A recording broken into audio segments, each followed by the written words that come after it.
Hello everyone, कैसे आप सब लोग? आई होप आप अच्छे होंगे। वेलकम टू अपनी कक्षा। एक सीरीज वीडियो चल रही है इनऑर्गेनिक केमिस्ट्री के लिए, जिसके अंदर हमने अभी तक पीरियोडिक टेबल का कंप्लीट चैप्टर अच्छे तरीके से पढ़ लिया है। इसके बाद मैंने आपको पढ़ाया था बेसिक इनऑर्गेनिक नोमेनक्लेचर, मतलब कि बिन। तो तेरे बिन वाला जो चैप्टर था वो खत्म हो चुका है, और उसके बाद मैंने आपको केमिकल बॉन्डिंग का लेक्चर 1 भी करवा दिया है। तो अगर आपने ये वीडियोस नहीं देखे हैं तो जरूर देखिए, क्योंकि वहां पर जो कॉन्सेप्ट पढ़ाए गए हैं उन्हीं को मैं यूज करूंगा आगे के पूरे सीरीज के अंदर। तो चलिए शुरू करते हैं आज इस वीडियो को। मेरा नाम है ओम और मैं आज आपको वैलेंस बॉन्ड थ्योरी पढ़ाऊंगा। इस थ्योरी के बारे में समझने के लिए हमें एनसीईआरटी के एक ग्राफ पर अपना ध्यान रखना पड़ेगा, ध्यान देना पड़ेगा। इसको पहले हम समझेंगे, फिर यहां से कुछ कॉन्सेप्ट निकालेंगे, तब जाकर के हम वैलेंस बॉन्ड थ्योरी की तरफ चलेंगे। देखिए भैया, ये जो नेचर है वो क्या कर रहा है, ऐसा मानिए कि वो मॉलिक्यूल बना रहा है। और मॉलिक्यूल कौन सा बना रहा है, जो मैं एग्जाम्पल के तौर पर लेने वाला हूं वो है H2 मॉलिक्यूल। कौन सा मॉलिक्यूल? H2 molecule. ठीक है, मान लो कि हमारा जो नेचर है वो एक H2 मॉलिक्यूल बना रहा है और मैं उस प्रोसेस को ऑब्जर्व कर रहा हूं, उसको देख रहा हूं। ठीक है, अब देखो कैसे बनाएगा H2 मॉलिक्यूल। वो क्या करेगा, एक एटम इधर से एक एटम इधर से, जो नेचर में कहीं पड़े हुए थे उन दोनों को करीब करीब लाने की कोशिश करेगा। ठीक है, वो जब करीब आएंगे तो क्या होगा, उनके बीच में कुछ फोर्स ऑफ अट्रैक्शन होगा, उस पर हम चर्चा कर लेंगे।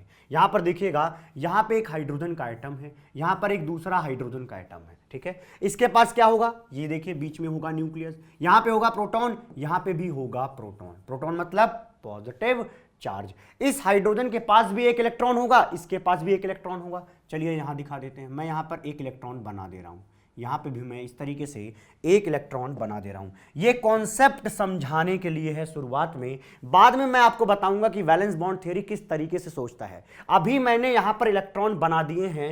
एक्चुअली वैलेंस बॉन्ड थ्योरी इसको वेव की तरह मानता है, लेकिन इस तरीके से मैंने इसलिए लिखा है ताकि आपको कॉन्सेप्ट समझ में आ जाए, लॉजिक समझ में आए कि ये ग्राफ क्यों बनाया गया है। यहां पे आप देख रहे हो कि मैंने क्या बनाया हुआ, इलेक्ट्रॉन बनाया हुआ है। इसको देख करके पार्टिकल वाली फीलिंग आएगी, लेकिन मैं आपको बता दूं कि वैलेंस बॉन्ड थ्योरी के अंदर यह माना जाएगा कि जो हमारा इलेक्ट्रॉन है वो वेव के फॉर्म में, किसके फॉर्म में? वेव के फॉर्म में है। बस मैं ये कॉन्सेप्ट आपको समझा सकूं, ये ग्राफ आपके दिमाग में डाल सकूं, इसके लिए मैं अभी थोड़ी देर के लिए बस ये मान रहा हूं कि यहां पर इलेक्ट्रॉन बैठा है और यहां पे इलेक्ट्रॉन बैठा है। अभी मान रहा हूं कि बैठा है, बस इतना बात आप अपने दिमाग में रख लीजिएगा। ठीक है भाई, इतनी बात तो समझ ही जाओगे।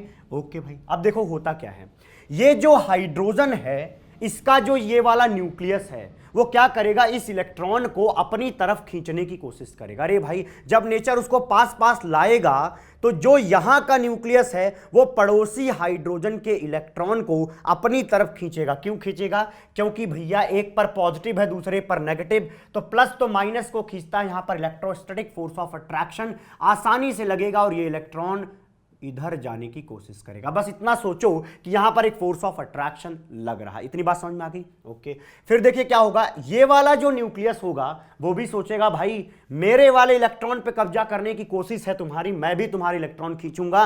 वो क्या करेगा, बगल के वाले इलेक्ट्रॉन को खींचने की कोशिश करेगा। क्या करेगा, इस वाले इलेक्ट्रॉन को ये भी खींचने की कोशिश करेगा। तो यहां पे हो क्या रहा है कि दोनों एटम एक दूसरे के और करीब आते जा रहे हैं, क्योंकि इसका वाला न्यूक्लियस इसके वाले इलेक्ट्रॉन को अपनी तरफ खींच रहा है, इस वाले का न्यूक्लियस इस वाले के इलेक्ट्रॉन को अपनी तरफ खींच रहा है। इस वजह से ये दोनों करीब करीब आते जाएंगे।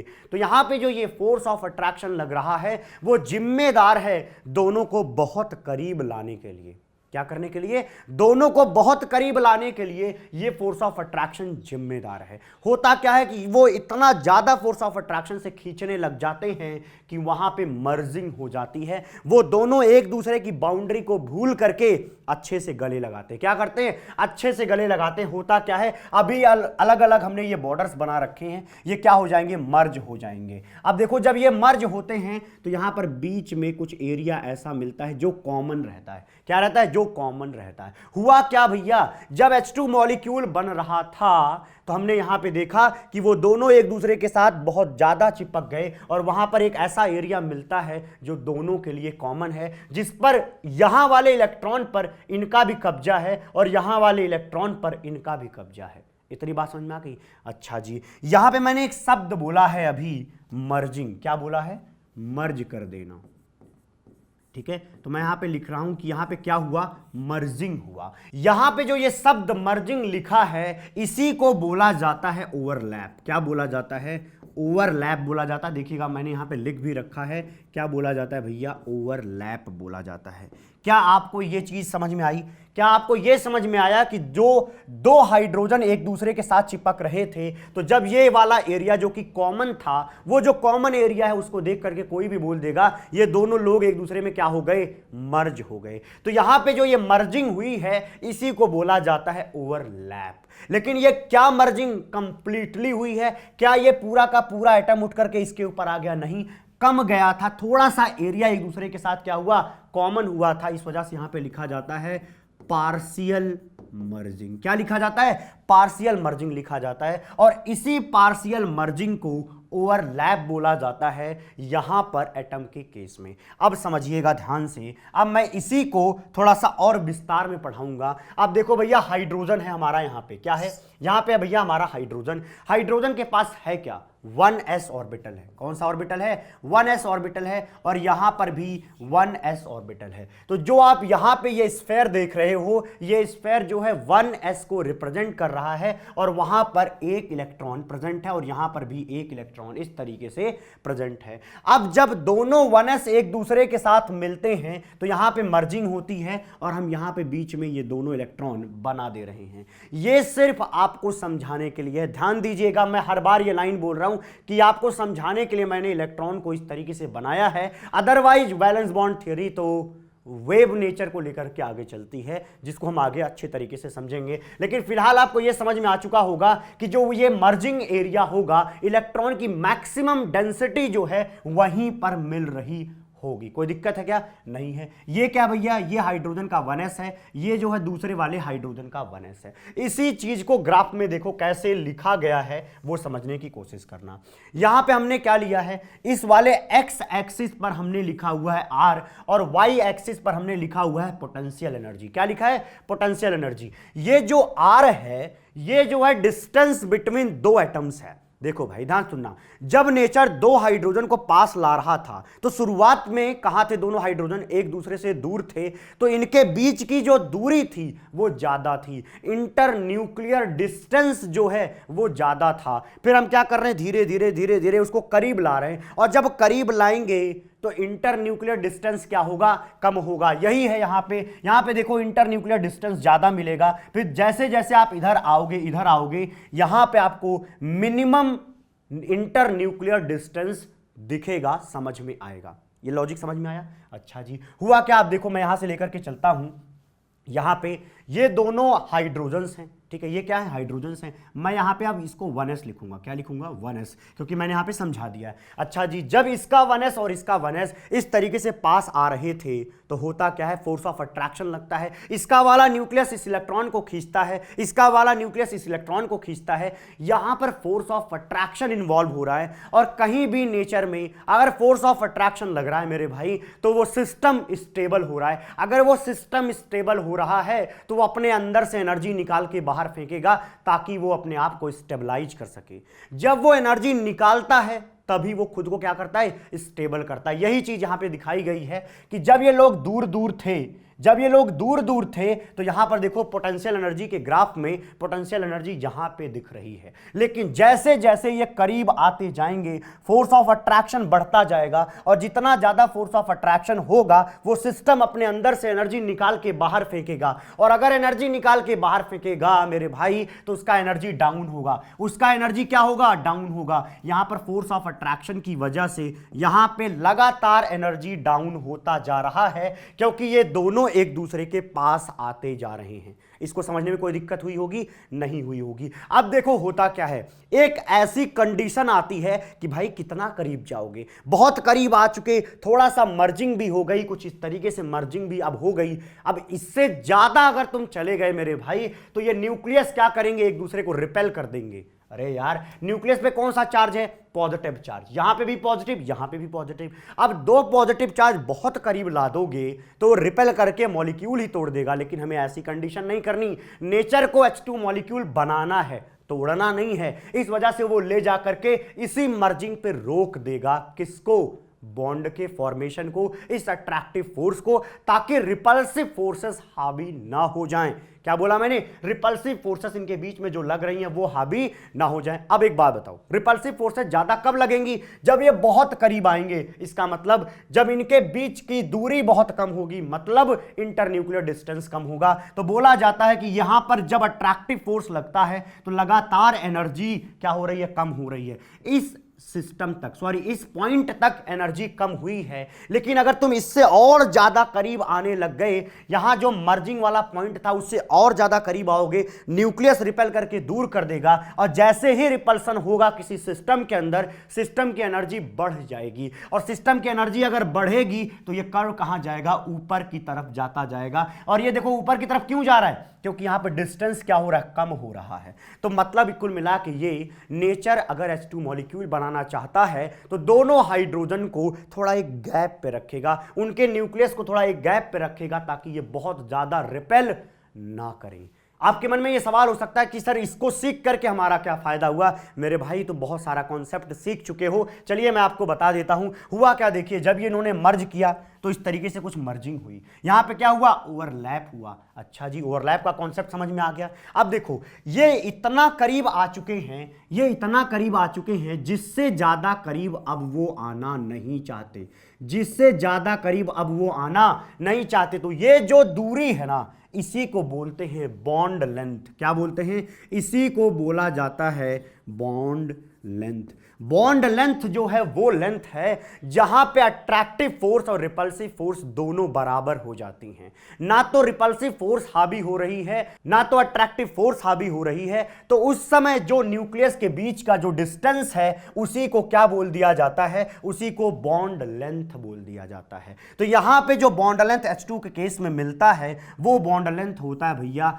74 पिकोमीटर। तो H2 के अंदर ध्यान दीजिएगा, H2 के अंदर जो ये वाला न्यूक्लियस है और जो ये वाला न्यूक्लियस है, इनके बीच में जो ये दूरी है, इसी दूरी को बॉन्ड लेंथ बोलते हैं। और ये दूरी कितनी है? ये दूरी है 74 पिकोमीटर। तो आप बोलोगे कि 74 पिकोमीटर के बाद अब दोनों बहुत ज्यादा मर्ज करना नहीं चाहेंगे, क्योंकि रिपल्सिव फोर्सेस हावी हो जाएंगी, तो वहां पे एनर्जी बढ़ेगी, और अगर पोटेंशियल एनर्जी सिस्टम की बढ़ती है तो वो टूट जाएगी। इस वजह से अब आकर के सिस्टम यहीं रुक जाएगा। इतनी बात समझ में आई? अच्छा सर, एक कॉन्सेप्ट हमें समझ में आया बॉन्ड लेंथ का। अगली लाइन सुनना ध्यान से, अगली लाइन है बॉन्ड एनर्जी। सॉरी, अगला पॉइंट क्या है? Bond energy. Bond energy. अब देखो भैया, जो ये बॉन्ड एनर्जी है, नाम से मतलब लग रहा है, समझ में आ रहा है कि बॉन्ड को बनाने में जो एनर्जी निकली है उसी को बॉन्ड एनर्जी कहते हैं। अरे मेरे भाई, जब ये नेचर जो है इनको पास ला रहा था, जब ये दोनों वनस एक दूसरे के पास जा रहे थे तो एनर्जी रिलीज हो रही थी। अब टोटल एनर्जी जितना रिलीज हुआ है, कहां तक? टिल बॉन्ड फॉर्मेशन, उनको क्या बोलते हैं? बॉन्ड एंथैल्पी, या उसी को बॉन्ड एनर्जी बोलते हैं। तो देखो यहां पे आप इतना ड्रॉप करते हो, पहले आप यहां पे थे, अब आप यहां पे हो, तो यहां पे जो ये गैप दिख रहा है, ये गैप क्या है? ये जो एनर्जी का गैप है, पोटेंशियल एनर्जी का ये जो गैप है, इसी गैप को बोला जाता है बॉन्ड एनर्जी। इसी गैप को क्या बोलते हैं? इसी गैप को मेरे भैया बॉन्ड एनर्जी बोलते हैं। इतनी बात समझ में आई? अरे यार, ये हमने एनर्जी बनाई हुई है, एनर्जी वाला ग्राफ नीचे आ रहा है, तो यहां पे जो आपको अंतर दिख रहा है जीरो से लेकर के इनके बीच में, उसी को बोला जाता है बॉन्ड एनर्जी। ये जो बॉन्ड एनर्जी है, अभी क्या कर रहे हो आप? मिला रहे हो तो अट्रैक्टिव फोर्स है, अट्रैक्टिव फोर्स है तो एनर्जी क्या होगी? निकलेगी। अगर एनर्जी निकलेगी तो बताओ क्या साइन लगा दूं? एनर्जी के लिए मैं क्या साइन लगाऊंगा? -436 किलो जूल पर मोल लगाऊंगा। कुल मिला के मैं माइनस पर फोकस कराना चाहता हूं। माइनस कहने का मतलब है ये जो प्रोसेस थी वो एक्सोथर्मिक थी, दोनों जब जुड़ रहे थे तो वहां से एनर्जी निकल रही थी। ये कॉन्सेप्ट समझ में आया। इसका मतलब ये हुआ कि H2 मॉलिक्यूल का बॉन्ड एनर्जी कितना है भैया, इतना है। H2 मॉलिक्यूल का जो बॉन्ड एनर्जी है वो कितना है, इतना है। मॉलिक्यूल के बॉन्ड एनर्जी कहने का मतलब है कि हाइड्रोजन और हाइड्रोजन के बीच में जो बॉन्ड होता है, इसको अगर मान लो हमें बनाना है तो हमें इतनी एनर्जी निकालनी पड़ेगी। आई होप आपको इतनी बात समझ में आई होगी। अच्छा जी, यहां का पूरा कॉन्सेप्ट क्लियर हो चुका है। एनसीईआरटी में मेंशन था तो ये लाइन हमें जरूर पढ़ानी चाहिए और हमने यहां पे खत्म भी कर दिया। आपको समझ में आ चुकी होगी। चले चलते हैं इस पे। यहां पे क्या लिखा है, जब दो हाइड्रोजन एक दूसरे के आसपास आएंगे तो होगा क्या, H2 मॉलिक्यूल बनेगा और इतनी एनर्जी निकल जाएगी। यही चीज मैंने यहां पे समझाई हुई है। अच्छा, मैं अगर आपसे एक सवाल पूछूं कि भाई एक बात बताओ कि यहां पे जो ये हाइड्रोजन और हाइड्रोजन के बीच में एक बॉन्ड बना हुआ दिख रहा है, अगर मुझे इसको तोड़ना है और तोड़ करके क्या बनाना है, दो अलग अलग हाइड्रोजन बनाने हैं। क्या करने हैं, दो अलग अलग हाइड्रोजन बनाने हैं। मतलब एक मॉलिक्यूल को तोड़ करके एटम और एटम में बनाना है। तो इसके लिए हमें क्या करना पड़ेगा, तो आप बोलोगे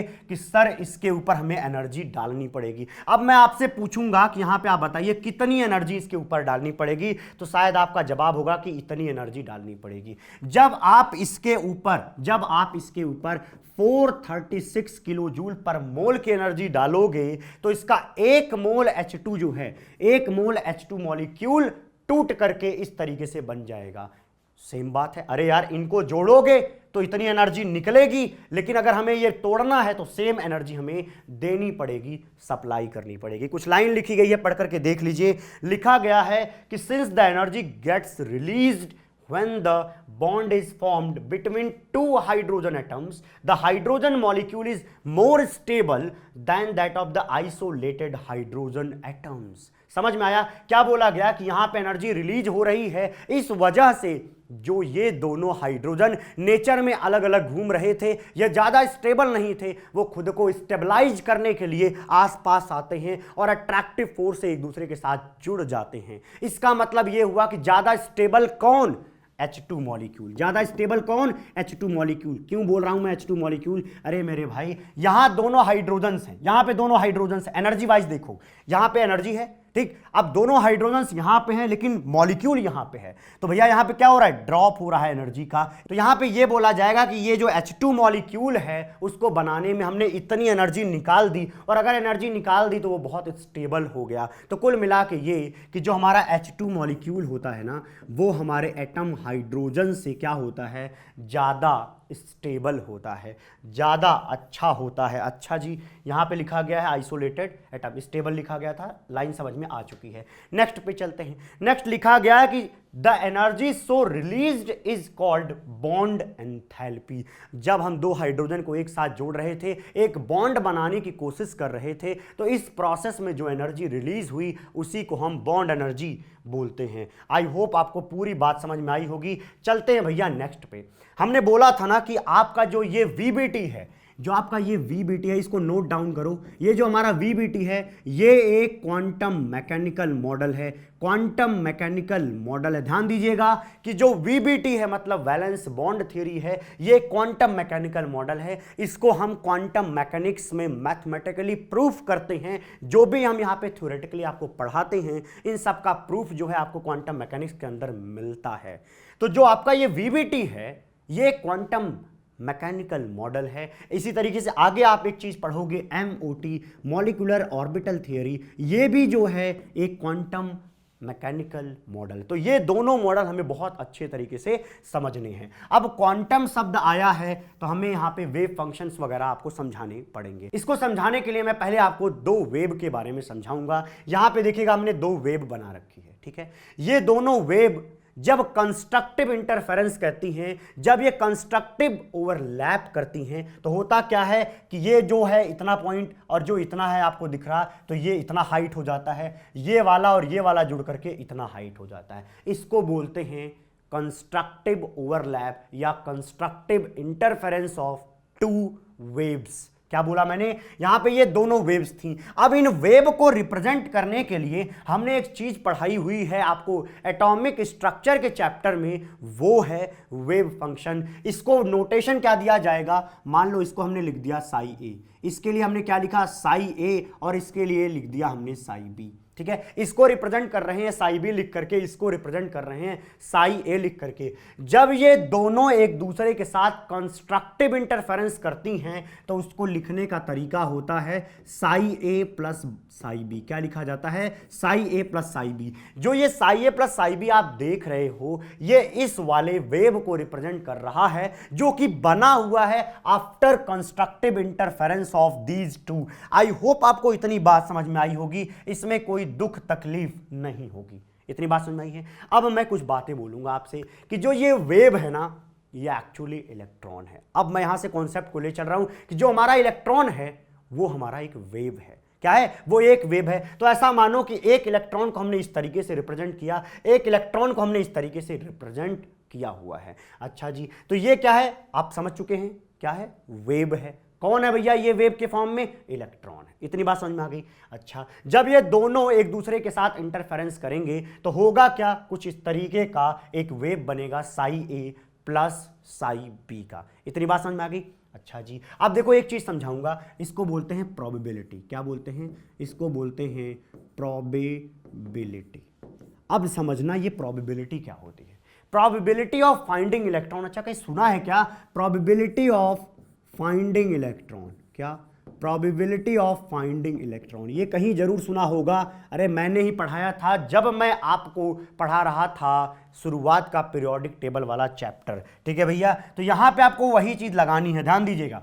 probability of finding electron, electron के पाए जाने की जो संभावना है उसी को तो हम ऑर्बिटल कहते हैं। उसी को हम क्या कहते हैं, ऑर्बिटल कहते हैं। ऑर्बिटल की डेफिनेशन ही यही है कि प्रोबेबिलिटी ऑफ फाइंडिंग इलेक्ट्रॉन, जहां पर न्यूक्लियस के किनारे किनारे इलेक्ट्रॉन के पाए जाने की प्रोबेबिलिटी है, उसी रीजन को, उसी स्पेस में जो हमारा रीजन है, उसी को ऑर्बिटल बोला जाता है। इतनी बात समझ में आई। शब्द पकड़िए प्रोबेबिलिटी। प्रोबेबिलिटी को समझाने के लिए एटॉमिक स्ट्रक्चर में आप ये पढ़ते हो कि अगर हम वेव फंक्शन का स्क्वायर कर दें तो वो जो है प्रोबेबिलिटी बन जाती है। क्या बोला मैंने, अगर हम वेव फंक्शन का स्क्वायर कर दें तो ये जो नोटेशन है ये बता रहा होता है प्रोबेबिलिटी ऑफ इलेक्ट्रॉन के बारे में। अगर साई जो है वो इलेक्ट्रॉन को रिप्रेजेंट कर रहा है तो साई स्क्वायर जो है प्रोबेबिलिटी ऑफ फाइंडिंग इलेक्ट्रॉन को रिप्रेजेंट करेगा। यह चीज हमने पढ़ी हुई है एटॉमिक स्ट्रक्चर के चैप्टर के अंदर। शायद इतनी बात आपको समझ में आई होगी। अगर आपने नहीं पढ़ा तब भी कोई दिक्कत की बात नहीं। अभी आप ये मान लीजिए कि जो ये वेव फंक्शन है, जब हम उसका स्क्वायर कर देते हैं तो जो ये स्क्वायर का टर्म है ये बताता है प्रोबेबिलिटी ऑफ फाइंडिंग इलेक्ट्रॉन के बारे में। तो क्या मैं यहां पे ये कह दूं कि साई स्क्वायर एक्चुअली ऑर्बिटल के बारे में बताता है? क्या यहां पे मैं ये कह दूं कि जो हमारा ये साई स्क्वायर है वो ऑर्बिटल के बारे में बताता है? क्योंकि प्रोबेबिलिटी ऑफ फाइंडिंग इलेक्ट्रॉन तो ऑर्बिटल है और इसी को हम रिप्रेजेंट कर रहे हैं साई स्क्वायर से। इसका मतलब ऑर्बिटल और साई स्क्वायर एक ही बात है। तो हम कहेंगे ये कि भैया ऑर्बिटल को अगर मैथमेटिकली रिप्रेजेंट करना है तो उसका नोटेशन बनेगा साई स्क्वायर। इतनी बात समझ में आई क्या? हाँ, आ चुकी होगी। अब मैं यहां से ये लाइनें हटाता हूं, ध्यान दीजिएगा। यहां से मैं ये लाइनें हटा देता हूं। अब मैं फोकस कराऊंगा आपको दोबारा यहां पे। अच्छा जी, ये था वेव फंक्शन, ये था वेव फंक्शन यहां का साई बी। यहां पे हमने करा तो psi A plus psi B. अब मैं आपसे पूछूं कि probability of finding electron psi A के केस में बताओ तो आप क्या लिखोगे? आप लिखोगे साई ए स्क्वायर। क्या लिखोगे? साई ए स्क्वायर। इसमें कोई समस्या नहीं होगी। अरे यार वेव फंक्शन का स्क्वायर कर दोगे, प्रोबेबिलिटी ऑफ फाइंडिंग इलेक्ट्रॉन हो जाएगा। इसके केस में बताओ। साई बी के केस में आप लिखोगे तो लिखोगे आप साई बी का स्क्वायर। ये साई बी का स्क्वायर बता रहा है probability of finding electron in case of wave function B या साई बी। ओके भैया, अब देखो इनका वेव फंक्शन तो psi A plus psi B था। अगर हमें प्रोबेबिलिटी ऑफ फाइंडिंग इलेक्ट्रॉन चाहिए तो हम इसका स्क्वायर करेंगे। हम इसका क्या करेंगे? स्क्वायर करेंगे। तो हम लिखेंगे Sai A plus psi B. इसका क्या कर दें? स्क्वायर कर दें। जब हम इसका इस तरीके से स्क्वायर करेंगे तो हमें क्या मिल जाएगा? इस वाले वेव फंक्शन के लिए प्रोबेबिलिटी मिल जाएगी। तो इतनी बात आपको समझ में आ गई है। ये जो हमने रिप्रेजेंट किया, जो दिखाया, ये क्या था? ये था probability of finding electron. Probability of finding electron, ये मैं लिखने से बचने के लिए लिख रहा हूं, ऐसा कोई चीज नहीं होती, ठीक है। प्रोबेबिलिटी ऑफ फाइंडिंग इलेक्ट्रॉन हमने यहां पे लिख दिया। क्या मैं यहां पे इसको ऑर्बिटल बोल दूं? क्या मैं यहां पे ऑर्बिटल बोल दूं? हाँ सर बोल सकते हो। अभी थोड़ी देर पहले आपने बताया था कि प्रोबेबिलिटी ऑफ फाइंडिंग इलेक्ट्रॉन को ही ऑर्बिटल कहते हैं, और ये सारे साई स्क्वायर के टर्म हैं। क्या हैं? साई स्क्वायर के ये सारे टर्म हैं। इसका मतलब ये हुआ कि ये साई ए स्क्वायर भी एक ऑर्बिटल को बता रहा है, साई बी स्क्वायर भी एक ऑर्बिटल को बता रहा है, और Sai A plus psi B का स्क्वायर भी एक ऑर्बिटल को रिप्रेजेंट कर रहा है। तो मैं यहां पे लिख रहा हूं एक ऑर्बिटल, कोई सा भी एक ऑर्बिटल होगा, मैं सिर्फ अभी ऑर्बिटल लिख रहा हूं। यहां पे एक ऑर्बिटल है, यहां पे भी क्या है?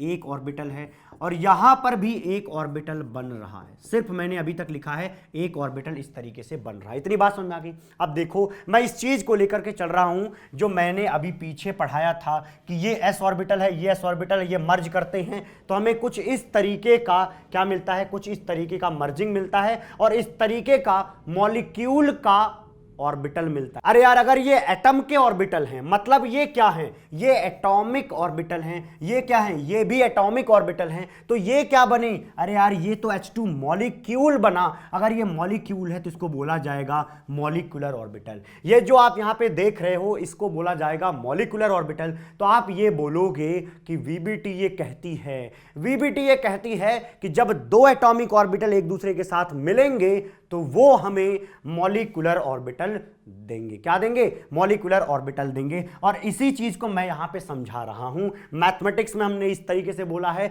अब देखो जब यहां पे समझेंगे तो यहां पे मैं बोलूंगा ये एक एटॉमिक ऑर्बिटल है। जब वो दोनों एटॉमिक ऑर्बिटल एक दूसरे के साथ मर्ज होते हैं तो कुछ इस तरीके का ऑर्बिटल मिलता है, जो मैंने वहां पे इस तरीके से बनाया हुआ है। इसी चीज को मैंने यहां पे बना दिया कि देखो भैया एक न्यूक्लियस यहां पे है, एक न्यूक्लियस यहां पे है। बस दोनों न्यूक्लियस को हमने अंदर दिखा दिया, और यहां पे जो कॉमन एरिया था उसको हमने सीधा बना दिया है। यहां पे चिंता की कोई बात नहीं, जो आप यहां पे देख रहे हो ये यही चीज है, वही रिप्रेजेंटेशन बनाया गया आपको समझाने के लिए। तो देखो भैया यहां पे ये कैसा दिख रहा है? स्फेरिकल। तो मैं इसको कह रहा हूं कि ये कौन सा ऑर्बिटल है? एस ऑर्बिटल है। यहां पे जो आप ऑर्बिटल देख रहे हो ये एस ऑर्बिटल है। अब जब ये दोनों एस ऑर्बिटल मिलते हैं तो हमें यहां पे मिलता है मॉलिक्यूलर ऑर्बिटल। कौन सा ऑर्बिटल? यहां पे हमें मिलता है मॉलिक्यूलर ऑर्बिटल। क्योंकि ये मॉलिक्यूल का ऑर्बिटल है, क्योंकि ये H2 मॉलिक्यूल का ऑर्बिटल है, इस वजह से इसको मॉलिक्यूलर ऑर्बिटल बोलेंगे। और जो यहां पे आप एस ऑर्बिटल देख रहे हो, जो यहां पे आप एटॉमिक ऑर्बिटल देख रहे हो, ये एटॉमिक ऑर्बिटल किसका है? हाइड्रोजन का है। ये किसका है? हाइड्रोजन का है। तो दो हाइड्रोजन इस तरीके से मिल रहे हैं और H2 बन रहा है। उसको मैथमेटिकली इस तरीके से लिखते हैं। सर आपने ये क्यों पढ़ाया है? ये जो मैथमेटिकल टर्म सिखाया इससे हमें क्या फायदा हुआ? हमें क्या समझ में आया? देखो भाई ध्यान से सुनना। अब इस चीज को मैं थोड़ा सा ओपन करने वाला हूं। इसको ओपन कर दो। Sai A plus psi B square, A plus B का होल स्क्वायर, बचपन से पढ़ रहे हैं हम। यहां पे लिखेंगे भैया ये क्या है? साई ए स्क्वायर, फिर लिखेंगे साई बी स्क्वायर, फिर क्या लिखेंगे? प्लस 2 साई ए इंटू साई बी। क्या लिखेंगे? 2 साई ए इंटू साई बी। थोड़ा सा इज्जत से लिखे, साई ए इंटू साई बी। क्या बोला मैंने? 2 साई ए इंटू साई बी। अब एक बात बताओ, कुछ एक्स्ट्रा टर्म कहीं नजर आ रहा है आपको? अरे यार साई ए स्क्वायर साई बी स्क्वायर को मिलाया, मिलाने के बाद ये चीज बनी। जब मैंने इसको ओपन किया तो हमने देखा यार साई ए स्क्वायर तो हमें मिल रहा है, साई बी स्क्वायर भी मिल रहा है, लेकिन एक एक्स्ट्रा टर्म आ रहा है। क्या आ रहा है? एक हमें यहां पे एक्स्ट्रा टर्म मिल रहा है, जो कि है भैया ये जो है ना, यही रिप्रेजेंट करता है किसको? इस मर्जिंग को, यहां वाले इलेक्ट्रॉन डेंसिटी को, जो दोनों न्यूक्लियस के बीच में प्रेजेंट है। यहां वाला कौन है? साई ए स्क्वायर। यहां वाला कौन है? Sai B square. बीच में कौन है? ये है भैया, इसको बोलते हैं ओवरलैप टर्म। क्या बोलते हैं? ये जो टर्म है ये किसको रिप्रेजेंट कर रहा है? ओवरलैप को रिप्रेजेंट कर रहा है। इस वजह से यहां पे लिखा जाएगा ओवरलैप, टर्म फॉर ओवरलैप। यहां पे जो एनर्जी, सॉरी यहां पे जो इलेक्ट्रॉन की डेंसिटी होती है उसको रिप्रेजेंट करेंगे 2 साई ए इंटू साई बी से। अब देखो हुआ क्या, मिलाया हमने साई ए स्क्वायर साई बी स्क्वायर, मिल गया, उसके साथ साथ हमें एक्स्ट्रा चीज ये। अब जो ये एक्स्ट्रा चीज मिली है, जो यहाँ पे ये एक्स्ट्रा चीज मिली है, यही चीज इस मॉलिक्यूल को स्टेबल बनाती है। यही टर्म जो आप मैथमेटिकली देख रहे हैं, यही जो है इस मॉलिक्यूल को स्टेबल बनाती है। समझिएगा होगा क्या, यहां पे जो न्यूक्लियस है, यहां वाला जो न्यूक्लियस आप देख रहे हो, ये वाला जो न्यूक्लियस देख रहे हो, और जो बीच में ये इलेक्ट्रॉन की डेंसिटी देख रहे हो, इस इलेक्ट्रॉन डेंसिटी पर इनका भी फोर्स ऑफ अट्रैक्शन होगा, इनका भी फोर्स ऑफ अट्रैक्शन होगा, और ऐसा फोर्स ऑफ अट्रैक्शन होने की वजह से वो मॉलिक्यूल स्टेबल होगा। अरे यार, बीच में एक ऐसा समझ लो इलेक्ट्रॉन की बेल्ट है, एक ऐसा इलेक्ट्रॉन का क्लाउड है, जिसको ये भी खींच रहे हैं, जिसको ये भी खींच रहे हैं, ये भी अट्रैक्ट कर रहे हैं, ये भी अट्रैक्ट कर रहे हैं, तो वो बीच में आ चुका है, वो दोनों न्यूक्लियस को बैलेंस कर देगा, और वो बैलेंस होगा तो निश्चित रूप से उसकी एनर्जी इसी टर्म की वजह से घट जाएगी। तो शायद आपको मैथमेटिक्स में समझ में आया हो। ये मैंने इसलिए बताया एक्चुअली ताकि आप फील कर पाओ कि क्वांटम मैकेनिकल मॉडल कहने का क्या मतलब है। हम ऐसे ओवरलैप समझा देते, आप समझ भी जाते, लेकिन आपको ये समझाने का सिर्फ इकलौता मकसद ये था कि ये एक क्वांटम मैकेनिकल मॉडल है, आप ये समझ पाओ। क्वांटम मैकेनिक्स के अंदर ही साई ए साई बी ये सारी चीजें यूज की जाती हैं। आई होप आपको ये सारे कॉन्सेप्ट क्लियर हो गए होंगे। अब देखो भैया, ध्यान देना, अब यहाँ पे एक मैंने छोटा सा बना रखा है, क्या है देख लीजिए। यहाँ पे हमने क्या बनाया है, एक एटॉमिक ऑर्बिटल बनाया है। इस समय ये किसको रिप्रेजेंट कर रहा है भैया, 1s को रिप्रेजेंट कर रहा है। यहाँ पे भी हमने एक 1s को बना दिया है। भाई शुरू में जब नेचर एक दूसरे को आसपास ला रहा था तो दोनों की तो एनर्जी सेम होगी। अरे यार, दोनों हाइड्रोजन एटम हैं, तो हाइड्रोजन एटम की तो एनर्जी सेम होगी, इस वजह से इनको और इनको हमने सेम एनर्जी लेवल पे बनाया है। लेकिन जब वो मर्ज करते हैं और वो क्या करते हैं, मॉलिक्यूलर ऑर्बिटल बनाते हैं, बॉन्डिंग मॉलिक्यूलर ऑर्बिटल बनाते हैं। क्या बॉन्डिंग मॉलिक्यूलर ऑर्बिटल बनाते हैं तो उनकी एनर्जी क्या होती है, घट जाती है। सर ये बॉन्डिंग क्यों लगा दिया, अरे मेरे भाई हाइड्रोजन और हाइड्रोजन के बीच में बॉन्ड बन रहा है,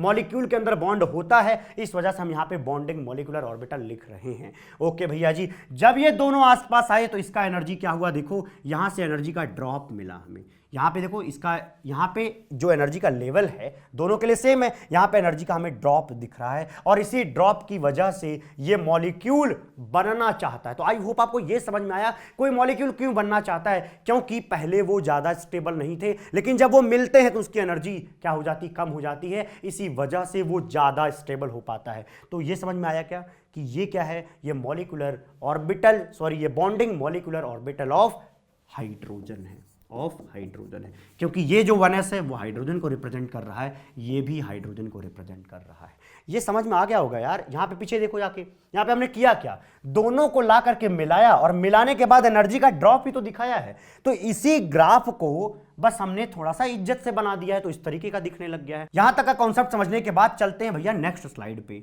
नेक्स्ट स्लाइड में हमें चर्चा करनी है फेज पे। अच्छा जी, अगर फेज समझना है तो थोड़ा सा पीछे ही ले लेते हैं। यहां पे जो मैंने ये ग्राफ पढ़ाया हुआ है, सॉरी ये वेव के बारे में बताया हुआ है, इसी से हम फेज के बारे में सीखेंगे। वेव से हमें फेज जो है समझ में आसानी से आता है। देखो, एक को हम यहाँ ऊपर वाले को प्लस लिखते हैं तो यहाँ वाले को नेगेटिव लिखते हैं, यहाँ वाले को प्लस लिखते हैं तो यहाँ वाले को नेगेटिव लिखते हैं, ठीक है। तो ये वेव का फेज लिखा जाता है, ठीक है। ये फेज मैं इसलिए पढ़ा रहा हूं ताकि मैं आपको ओवरलैपिंग का कॉन्सेप्ट अच्छे से समझा सकूं। फिर क्या होगा, ये दोनों कंस्ट्रक्टिव ओवरलैप करेंगे। जब ये कंस्ट्रक्टिव ओवरलैप करेंगे तो ये जो प्लस है और ये प्लस फेज है, वो दोनों मिल करके थोड़ा सा बड़ा क्या बना देंगे, यहाँ पे प्लस बना देंगे। प्लस फेज का थोड़ा सा यहाँ पे एरिया आपको ज्यादा दिखाना पड़ेगा इस तरीके से। फिर देखो, ये नेगेटिव जो कि नीचे है, ये नेगेटिव और नेगेटिव जब मर्ज करेंगे तो यहाँ पे ये इस तरीके से बना देंगे। तो फेज यही चीज होती है, और ये ले चल के हमें लगाना होता है ऑर्बिटल के अंदर। ऑर्बिटल के अंदर जो फेज पढ़ना होता है, आपके कोर्स के हिसाब से याद करना बेहतर तरीका है। फिलहाल आप ऐसे समझिए, ये क्या है भैया, ये है हमारा एस ऑर्बिटल। ये क्या है, एस ऑर्बिटल। बहुत ज्यादा परिचित होंगे आप इनसे। ये क्या है हमारा एस ऑर्बिटल। देखो भाई, यहां पे दो कलर दिखाने का मतलब ये है कि एक में अगर पॉजिटिव फेज है तो दूसरे में नेगेटिव फेज है, ठीक है। तो मान लो कि ये वाला क्या है, ये प्लस फेज है, तो ये वाला जो आपको दिख रहा है भरा हुआ, उसको आप बोलोगे ये नेगेटिव फेज है। तो जो एस ऑर्बिटल है वो एस ऑर्बिटल थ्रू आउट पूरा सेम होता है। तो बोलेंगे क्या कि वहां एस ऑर्बिटल के लिए जो फेज है वो या तो प्लस है या तो माइनस है, कोई सा एक मान लो, कोई सा भी एक आप मान सकते हो। तो फिलहाल के लिए मैंने यहाँ पे एक पर प्लस एक पे माइनस लिख दिया है। सिमिलरली जब हम पी ऑर्बिटल की बात करें तो हम यहाँ पर चलिए लिख देते हैं पी ऑर्बिटल। अब आप बताइए पी ऑर्बिटल जो होते हैं वो कितने होते हैं, 3 पी ऑर्बिटल होते हैं। पहला जो पी ऑर्बिटल है उसको मान लेते हैं px, दूसरा क्या हो जाएगा भैया पी वाई, तो तीसरा होगा भैया पी जेड। ठीक है, तो p ऑर्बिटल में जो 3 ऑर्बिटल्स हैं, सॉरी p सबसेल होता है, उसके अंदर 3 ऑर्बिटल होते हैं। तो जो 3 ऑर्बिटल उनके नाम कैसे होंगे, px py pz। उसको लिखने का तरीका कुछ इस तरीके का होगा, न्यूक्लियस के एक किनारे मतलब एक तरफ आप एक लोब बनाओ, दूसरा दूसरी तरफ, मतलब आप एक डंबल बना दो, सिंपल बात, एक डंबल बना दो। अच्छा जी, जब आप डंबल बनाओगे तो एक तरफ का आपको एक फेज देना होगा, दूसरे को उसका जस्ट अपोजिट फेज देना होगा। अगर इस पूरे कलर भरे हुए लोब को मैं नेगेटिव बोल रहा हूं, क्या बोल रहा हूं, नेगेटिव बोल रहा हूं, तो नीचे वाला जो होगा वो पॉजिटिव फेज होगा। इसको आप इसी तरीके से याद करते चलिए मेरे साथ, इसी से हम ओवरलैप को आसानी से समझते हैं, इस वजह से यहां पे समझना जरूरी है। ठीक है, ये बात समझ में आ गई। अच्छा सर px को कैसे लिखेंगे, अरे यार px का कोई नई चीज नहीं, कोई अलग चीज नहीं है। px का मतलब क्या हुआ कि अगर ये जो हमारा ऑर्बिटल है, ये जो हमें दिख रहा है p ऑर्बिटल, अगर ये x एक्सिस पर है तो इसको क्या बोला जाएगा, इसी को px बोला जाएगा। यही px है भाई, जहां पे ये दोनों लोब x एक्सिस पर हैं। लेकिन अगर हमारा ये जो एक्सिस है वो y हो जाए तो इसी को क्या बोलते हैं, py बोलते हैं। लेकिन हमारा जो ये एक्सिस है वो z हो जाए तो इसको pz बोलते हैं। बोलो कोई समस्या है क्या, नहीं होगी। और px py pz इन तीनों में आपको 2 फेज एक साथ दिख रहे होंगे, एक प्लस होगा तो दूसरा माइनस। क्या सर हमेशा माइनस को ऊपर रखना होगा, नहीं, आप चाहो ऊपर प्लस कर लो, नीचे माइनस कर लो, बस अपोजिट लगा देना, इतना ही कहने का मतलब था। अगला हमें पढ़ना है डी ऑर्बिटल। क्या पढ़ना है, डी ऑर्बिटल। देखो भैया डी ऑर्बिटल होते हैं 5 तरीके के, मतलब 5 तरीके के डी ऑर्बिटल होते हैं डी सबसेल के अंदर। तो पहले लिखते हैं उनका नाम, पहला नाम होगा भैया dxy, क्या लिखा जाएगा dxy। दूसरा लिखो इसी तरीके से लिखोगे तो आप लिखोगे एक x, दूसरा क्या z, dxz। अगला लिखो d, अब की बार हमें क्या रखना चाहिए yz, तो आप लिख दोगे यहां पे yz। तो ये 3 हो गए भैया सीधा सीधा। अगला जो होगा वो है कुछ इस तरीके से dx² माइनस y²। वैसे आपको ये चीजें पढ़ा दी जाती हैं एटॉमिक स्ट्रक्चर में, अगर आपने नहीं पढ़ी समस्या की कोई बात नहीं, मैं यहाँ पे सब समझा रहा हूँ, याद करा रहा हूँ। तो ये हमने लिख दिया dx² माइनस y²। और एक दूसरा होता है जिसका नाम है भैया dz²। क्या, dz²। तो यहां पे आपको टोटल 5 ऑर्बिटल दिखेंगे, डी सबसेल के अंदर 5 ऑर्बिटल होंगे। एक होगा dxy, दूसरा dxz, अगला होगा dyz, उसके बाद हमने लिखा dx² माइनस y²। और यहां पे अगला वाला ये dz² हमें दिख रहा है। अच्छा जी, इन चारों के केस में ना, इन चारों के केस में इस तरीके से 4 लोब होते हैं। लोब मतलब समझते हो, लोब इसको बोलते हैं, ये है लोब, एक को बोला जाता है लोब। जो डंबल है, डंबल का एक वाला पार्ट लोब बोला जाता है, LOBE, क्या बोला जाता है, लोब बोला जाता है, ध्यान दीजिएगा। ठीक है, तो ये एक लोब है, एक ये, एक ये, एक ये। तो यहां पे कितने लोब हैं भैया, यहां पे 4 लोब होंगे, 4 लोब होंगे। तो हमने यहां पे लिख दिया कि ये 4 लोब्स रखते हैं। जहां पे आपको इस तरीके से दिखेगा, एक डंबल ये, तो एक डंबल ये है। अब देखना, जो चीज कलरफुल दिख रही है, कलरफुल कौन सी है, ये वाली, तो इसको हमने अभी तक क्या बोला था, नेगेटिव। आप कुछ भी मान सकते हो, मैं दोबारा दोहरा रहा हूं, आप चाहो इसको प्लस मानो चाहे माइनस, आपके ऊपर डिपेंड करता है। बस सावधानी डी ऑर्बिटल में ये रखना मेरे भाई कि अगर आप यहां पे नेगेटिव मान रहे हो तो यहां पे भी आपको नेगेटिव रखना होगा। नेगेटिव के जस्ट सामने आपको क्या रखना है, नेगेटिव रखना है। तो यहां पे प्लस, तो यहां पे भी प्लस रखना है, ध्यान दीजिएगा। प्लस के नीचे क्या होना चाहिए, प्लस होना चाहिए। तो इस तरीके का जो मिल रहा है शकल सूरत, वो किसको रिप्रेजेंट कर रहा है, डी ऑर्बिटल को रिप्रेजेंट कर रहा है। और ये डी ऑर्बिटल के अंदर 4 लोब हमें दिख रहे हैं, तो इनमें से कोई सा भी हो सकता है। इनके बारे में भी मैं बताऊंगा, लेकिन फिलहाल ये समझो इनके पास 4 लोब है, तो उसको ऐसा लिख सकते हैं। Clear, okay. अब आते हैं dz²। dz² बड़ा प्यारा है। यहां पे क्या है, एक लोब देखो ये बनाया गया, एक लोब जो ये वाला बनाया गया है ये जेड एक्सिस पर है। किस पर है, जेड एक्सिस पे। ये जो आप देख रहे हो ये कंप्लीट लोब, यहां पे देख रहे हो, ये देखो एक लोब ये, एक लोब ये। तो जो आप यहां पे 2 लोब देख रहे हो, यहां ये बोलो, एक जो डंबल देख रहे हो ना, वो डंबल जेड के ऊपर है, जेड एक्सिस के ऊपर है। और जो दूसरा वाला, अरे यार टोटल 4 होते थे, एक यहां पे, एक यहां पे, 2 हो गए, बाकी 2 कहां गए, वही दोनों मर्ज होकर के क्या बना दिया उसने, कुछ इस तरीके का यहां पे शकल सूरत मिल जाती है, कुछ ऐसा रिंग टाइप का मिल जाता है। तो देखिए यहां पे जो मिला हुआ है उसको हम क्या बोलेंगे कि ये किस एक्सिस, सॉरी किस प्लेन में है, तो इसको आप बोलोगे ये XY प्लेन में। अरे यार सिंपल सी बात है यार, समझो समझो, क्या बोलना चाह रहा हूं मैं यहां पे ये बोलना चाह रहा हूं मेरे भाई कि यहां पे ये क्या है, एक्स वाई प्लेन पर है। अरे जेड एक्सिस अगर ये होगा तो मेरे भाई एक्स वाई प्लेन कहां होगा, ऐसा होगा, ऐसा होगा। अगर ये जेड एक्सिस है तो ये क्या होगा, एक्स वाई प्लेन होगा। और इसी एक्स वाई प्लेन पर यहां पे इलेक्ट्रॉन डेंसिटी इस तरीके से रिंग के फॉर्म में रहती है, तो ये बनता है स्पेशल चीज जो कि है डी जेड स्क्वायर। अब सर यहां पे कैसे लिखें, यहां पे लिखने का तरीका मेरे भाई ये है कि यहां पे जो एक डंबल आपको दिख रहा है, कौन सा डंबल, ये जो डंबल दिख रहा है, ये वाला डंबल, उसमें अगर आप एक को क्या करो, पॉजिटिव दे दो, तो नीचे भी पॉजिटिव दे दो। अभी तक यही किया है, पॉजिटिव के नीचे क्या दिया है, पॉजिटिव। सेम काम हमने यहां भी कर दिया। लेकिन इस पूरे को क्या दोगे, नेगेटिव दोगे, इसको क्या दोगे, नेगेटिव दोगे। ध्यान देना, एक को प्लस तो नीचे भी प्लस। अब बाकी का जो दो बचता, जो ऐसे और ऐसे होता, उसको हम नेगेटिव नेगेटिव देते, लेकिन वो दोनों एक दूसरे के साथ मर्ज करके क्या बना दिया, उन्होंने इस तरीके का एक रिंग बना दिया। तो इस रिंग के लिए नेगेटिव चार्ज होगा और इस वाले डंबल के लिए आपको पॉजिटिव रखना होगा। आप चाहो इसको चेंज कर दो, आप चाहो इसको नेगेटिव करो, इसको पॉजिटिव करो, वो फैक्टर यहां पे नहीं है। तो कुछ इस तरीके से सारे फेजेस आपको याद हुए होंगे। अब लौटते हैं इस पे, इसकी शकल सूरत देखो। अगर आपको डी एक्स वाई बनाना है, क्या बनाना है, डी एक्स वाई बनाना है, तो कैसे बनाओगे, ध्यान देना। यहां से मैं अभी हटा रहा हूं, तो पहले समझो डी एक्स वाई बनाते कैसे हैं। डी एक्स वाई बनाने के लिए आपको क्या करना पड़ेगा, आपको एक्सिस बनानी पड़ेगी। इस तरीके से एक्सिस बनानी पड़ेगी। ये यहां पे हमने ले लिया एक्स एक्सिस और यहां पे हमने ले लिया वाई एक्सिस। जब एक्स और वाई के 45 डिग्री पर कोई लोब हो, क्या 45 डिग्री पर कोई लोब हो, तो उसको बोला जाएगा डी एक्स वाई। ध्यान दीजिएगा, क्या, d x y. D x y यहां पे क्या बताता है, एक्स और वाई जो यहां पे लिखा रहता है वो बताता है उस प्लेन के बारे में जिस प्लेन पर ये चारों लोब प्रेजेंट हैं। ये क्या बताता है, उनके बारे में बताता है, जो ये चारों लोब है ना, वो किस प्लेन में प्रेजेंट है, उन्हीं के बारे में ये जानकारी देता है। अब देखो डी एक्स वाई लिखा होगा तो आपको एक्स बनाना है, वाई बनाना है, और इन लोब्स को इसके जस्ट बीच में रखना। अरे भाई ये 90 डिग्री है, ये कितना है, ये 90 डिग्री, तो आपको इसके जस्ट बीच में ऐसे बना देना है। 45 डिग्री पर आपका लोब होना चाहिए। अभी जो मैंने बनाया आपको दिखाया ये था डी एक्स वाई।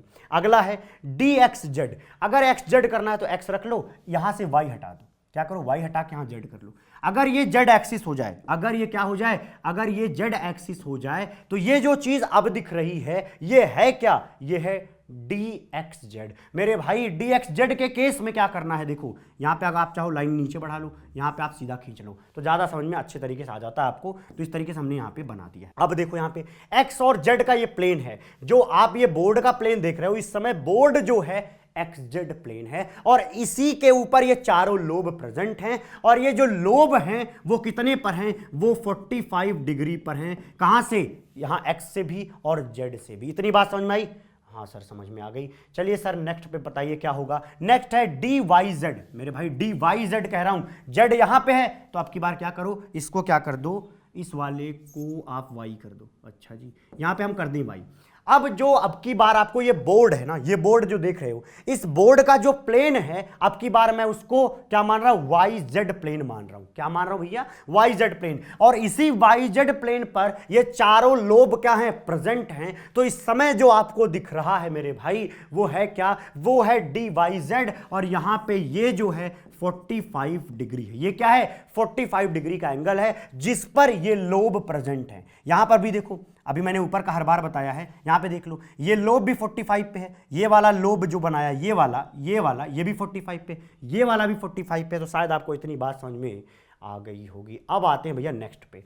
नेक्स्ट थोड़ा स्पेशल है, कौन सा वाला, ये वाला। देखो इनमें तो कोई समस्या नहीं होती, आपको समझ में आ जाता है कि देखो यहां पे क्या है, x into y, x into z, y into z. इस वाले केस में 45 डिग्री पे होगा। लेकिन d x square minus y square वाले पे जो हमारे लोब्स होंगे ना, वो लोब्स अब एक्सिस पर प्रेजेंट होंगे। क्या बोला, एक्सिस पर प्रेजेंट होंगे। इनके केस में एक्सिस के बीच में थे, यहां इनके बीच में, यहां कहीं प्रेजेंट थे इन वाले में। लेकिन मेरे भाई अब की बार के केस में एक्स और वाई प्लेन में होना चाहिए। D x square minus y square आपको यह बताता है कि आपका जो ये चारों लोब है, ये चारों लोब एक तो एक्स वाई प्लेन में होना चाहिए, पहली चीज एक्स वाई प्लेन में होना चाहिए। तो मान लो ये जो हमारा बोर्ड है वो एक्स वाई प्लेन है। अब की बार ये बोर्ड क्या है, एक्स वाई प्लेन है। अच्छा सर समझ में आया, लेकिन अब क्या समझना है यहां पे कि आपको ना इस लोब के बीच में से लाइन खींचनी है, इस तरीके से लोब के बीच में से खींचनी है, और यहां पे भी बीच में से इस तरीके से खींचनी है। अरे बोलो कुछ दिख रहा है क्या, समझ आ रहा क्या कहना चाह रहा हूं? बस आपको वो पॉइंट समझ आ जाए जो मैं समझाना चाहता हूं तो मेरा काम बन जाएगा। क्या बोल रहा हूं मैं यहां पे, मैं कहना ये चाहता हूं कि जो ये लोब्स आप देख रहे हो उनमें से 4 लोब में से 2 लोब जो होंगे वो एक्स एक्सिस पर होंगे। 2 लोब, एक ये, इसी को बोलो एक डंबल जो है, एक डंबल एक्स पर होगा, दूसरा डंबल जो है वाई प्लेन पर होगा, मतलब वाई एक्सिस पर होगा। वाई एक्सिस पे क्या है, दूसरा वाला यहां पे डंबल प्रेजेंट है, या यहां के जो 2 लोब दिखाई दे रहे हैं ये दोनों लोब वाई एक्सिस पर हैं। तो यहां पे जो आपको अभी दिख रहा है ये है हमारा प्यारा dx² minus y²। I hope आपको समझ आया हो कि किस तरीके से आप बनाएंगे। जब आप 2 लोब को x पे रख दें और 2 लोब को y पे रख दें तो जो चीज मिलती है वो dx² माइनस y² है। इसको कई बार इसलिए बोल रहा हूं ताकि आप भूले ना, इसको लगातार याद रखें। आपसे अगर मैं पूछूं यार जो ये dx² माइनस y² है इसका प्लेन क्या है, प्लेन का नाम क्या है, तो क्या बताओगे, एक्स वाई बताओगे। क्या बताओगे, एक्स वाई बताओगे। वैसे यार यहां से देख के ही अंदाजा लग जाता है, यहां पे भी एक्स वाई प्लेन है, यहां पे क्या है एक्स जेड प्लेन है, यहां पे वाई जेड प्लेन है, यहां पे क्या है एक्स और वाई प्लेन है। यहां वाले में मेरे भाई डी जेड स्क्वायर के केस में जेड एक्सिस के ऊपर कौन प्रेजेंट है, ये और ये दोनों लोब प्रेजेंट हैं। और जो आपको ये रिंग दिख रही है ये रिंग जो है एक्स वाई प्लेन में होती है। आई होप आपको ये सारी बातें क्लियर हो चुकी होंगी। चलिए चलते हैं नेक्स्ट पे, आपके एनसीईआरटी में दिया हुआ है, आपको पढ़ना है, बहुत ही बढ़िया चीज है। क्या है ओवरलैप। अब ना एक्चुअली देखो वीबीटी के अंदर, वीबीटी को आप क्या बोल सकते हो, इसको आप बोल सकते हो, इसको कहीं मैंने लिखा भी है कि ये जो है ऑर्बिटल ओवरलैप कॉन्सेप्ट है। अच्छा जी, यहां पे छुप गया था कि VBT is an orbital overlap concept. VBT क्या है, ऑर्बिटल्स को ओवरलैप कराने वाला एक कॉन्सेप्ट है जिससे हम क्या समझते हैं, बॉन्डिंग को समझते हैं। अब देखो पॉजिटिव ओवरलैप, नेगेटिव ओवरलैप और जीरो ओवरलैप, ये 3 शब्द सुनाई देंगे जब आप एनसीईआरटी क्या करेंगे, पढ़ेंगे या कहीं से देखेंगे। अच्छा जी, तो ये पॉजिटिव ओवरलैप कहने का मतलब क्या, पहले आप सिर्फ इधर फोकस करें अपने आप को, इधर मत देखिए, सिर्फ इधर देखिए।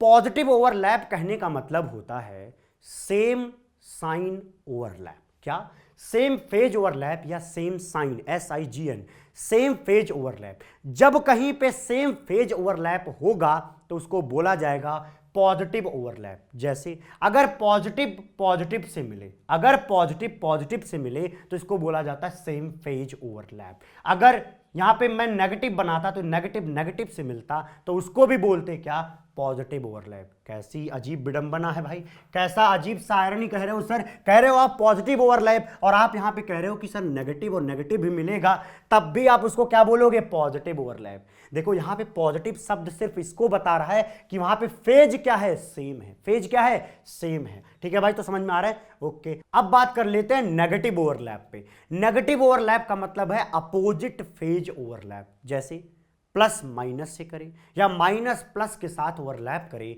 तो इसको बोला जाता है नेगेटिव ओवरलैप या अपोजिट फेज ओवरलैप। क्या बोलते हैं, इसको बोला जाता है अपोजिट फेज ओवरलैप। लेकिन पॉजिटिव ओवरलैप का मतलब है भैया सेम फेज ओवरलैप। आपको इतनी बात शायद समझ में आ गई होगी। और जीरो ओवरलैप क्या है, जीरो ओवरलैप को आप 2 तरीके से डिफाइन करो। आप बोलोगे या तो ओवरलैप ही नहीं होगा, या तो ओवरलैप ही नहीं होगा तो बोला जाएगा जीरो ओवरलैप, या तो अगली चीज है कि भैया अगर एक साथ पॉजिटिव भी हो और उसी के साथ साथ नेगेटिव हो तब भी जीरो होगा। जितना पॉजिटिव ओवरलैप हुआ अगर उतना ही नेगेटिव ओवरलैप होगा तो रिजल्टेंट इज जीरो ओवरलैप। समझ में आया क्या? तो जीरो ओवरलैप के अंदर 2 कंडीशन है।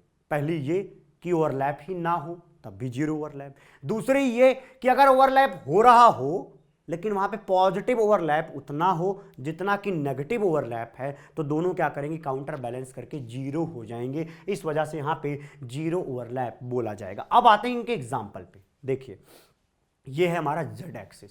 जेड एक्सिस हमने यहां पे मॉलिक्यूलर एक्सिस लिया हुआ है। अब मॉलिक्यूलर एक्सिस का मतलब समझो। मॉलिक्यूलर एक्सिस का मतलब होता है कि देखो पहले ये है हमारा पहले ये समझो कि ये जो हमने यहाँ पे ओवरलैप करने के बाद जो चीज़ बनाई है उसको क्या बोलते हैं, मॉलिक्यूल बोलते हैं। और ये मॉलिक्यूल बनता कैसे है, एटम से बनता है। तो एटम के अंदर क्या होता है, न्यूक्लियस होता है, और उसी न्यूक्लियस को पहले मैं यहाँ पे दिखाने की कोशिश करूंगा। उस न्यूक्लियस को मैं यहाँ पे दिखाने की कोशिश करूंगा। देखो भैया यहाँ पे एक न्यूक्लियस है, ये एक एटम का न्यूक्लियस है, यहां पे भी दूसरे वाले एटम का ये न्यूक्लियस है। ठीक, अब दोनों न्यूक्लियस को मिलाने वाली जो ये लाइन है, दोनों न्यूक्लियस को मिलाने वाली जो ये लाइन है मॉलिक्यूल के अंदर, उसी को बोला जाता है मॉलिक्यूलर एक्सिस। क्या बोलते हैं, उसी को बोलते हैं मॉलिक्यूलर एक्सिस। तो इस समय हमारा मॉलिक्यूलर एक्सिस क्या है, जेड है। इस समय हमारा मॉलिक्यूलर एक्सिस जेड है। इतनी बात समझ में आ गई। अच्छा जी, अब होगा क्या, ध्यान से देखना। हमने क्या लिया हुआ है, एक एटम का पीजेड लिया हुआ है, मतलब पीजेड एटॉमिक ऑर्बिटल लिया है। दूसरे वाले का भी हमने पीजेड एटॉमिक ऑर्बिटल लिया है। और जब आपने क्या लिया, पीजेड और पीजेड लिया है, और जेड के अलोंग आप क्या कर रहे हो, मिला रहे हो। दोबारा सुनना, जेड के अलोंग आप उनको इस तरीके से मिला रहे हो तो उनके बीच में क्या होगा, ओवरलैप होगा। ओवरलैप कैसा है इसको समझाने के लिए आप क्या करोगे, साइन बनाओगे। तो बताओ पीजेड के अंदर मैंने क्या किया, पहले आप एक को ढक लो, एक को समझो। एक पीजेड के अंदर प्लस होगा, दूसरा वाला क्या होगा, माइनस होगा। समझ में आया, एक में क्या होगा, प्लस होगा, दूसरा वाला क्या होगा, माइनस होगा।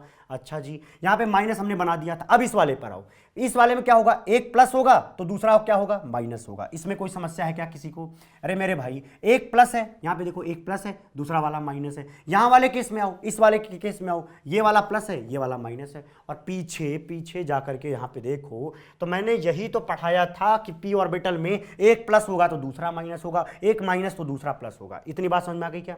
चलिए अब यहाँ पे ध्यान से देखिए, दोबारा बता देता हूँ। यहाँ पे जो आप पीजेड देख रहे हो, एक प्लस होगा तो एक माइनस होगा। ये भैया एक एटम की बात है।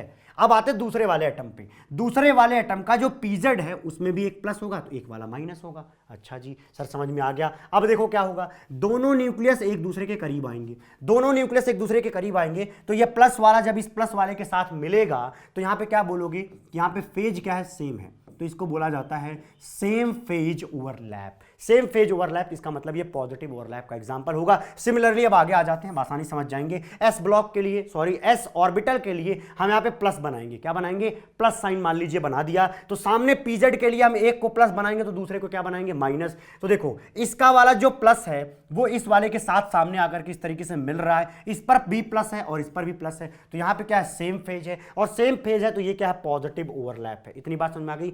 हाँ सर समझ में आ गई। यहाँ पे देखो ये जेड मॉलिक्यूलर एक्सिस है। जेड हमारा क्या है, इस समय मॉलिक्यूलर एक्सिस है। तो इसका मतलब क्या है कि दोनों न्यूक्लियाई को मिलाने वाली जो लाइन है वो लाइन क्या है, वो जेड एक्सिस है। वो क्या है, जेड एक्सिस है। इसी वजह से इसको मॉलिक्यूलर एक्सिस बोल रहे हैं। इतनी बात समझ में आ गई?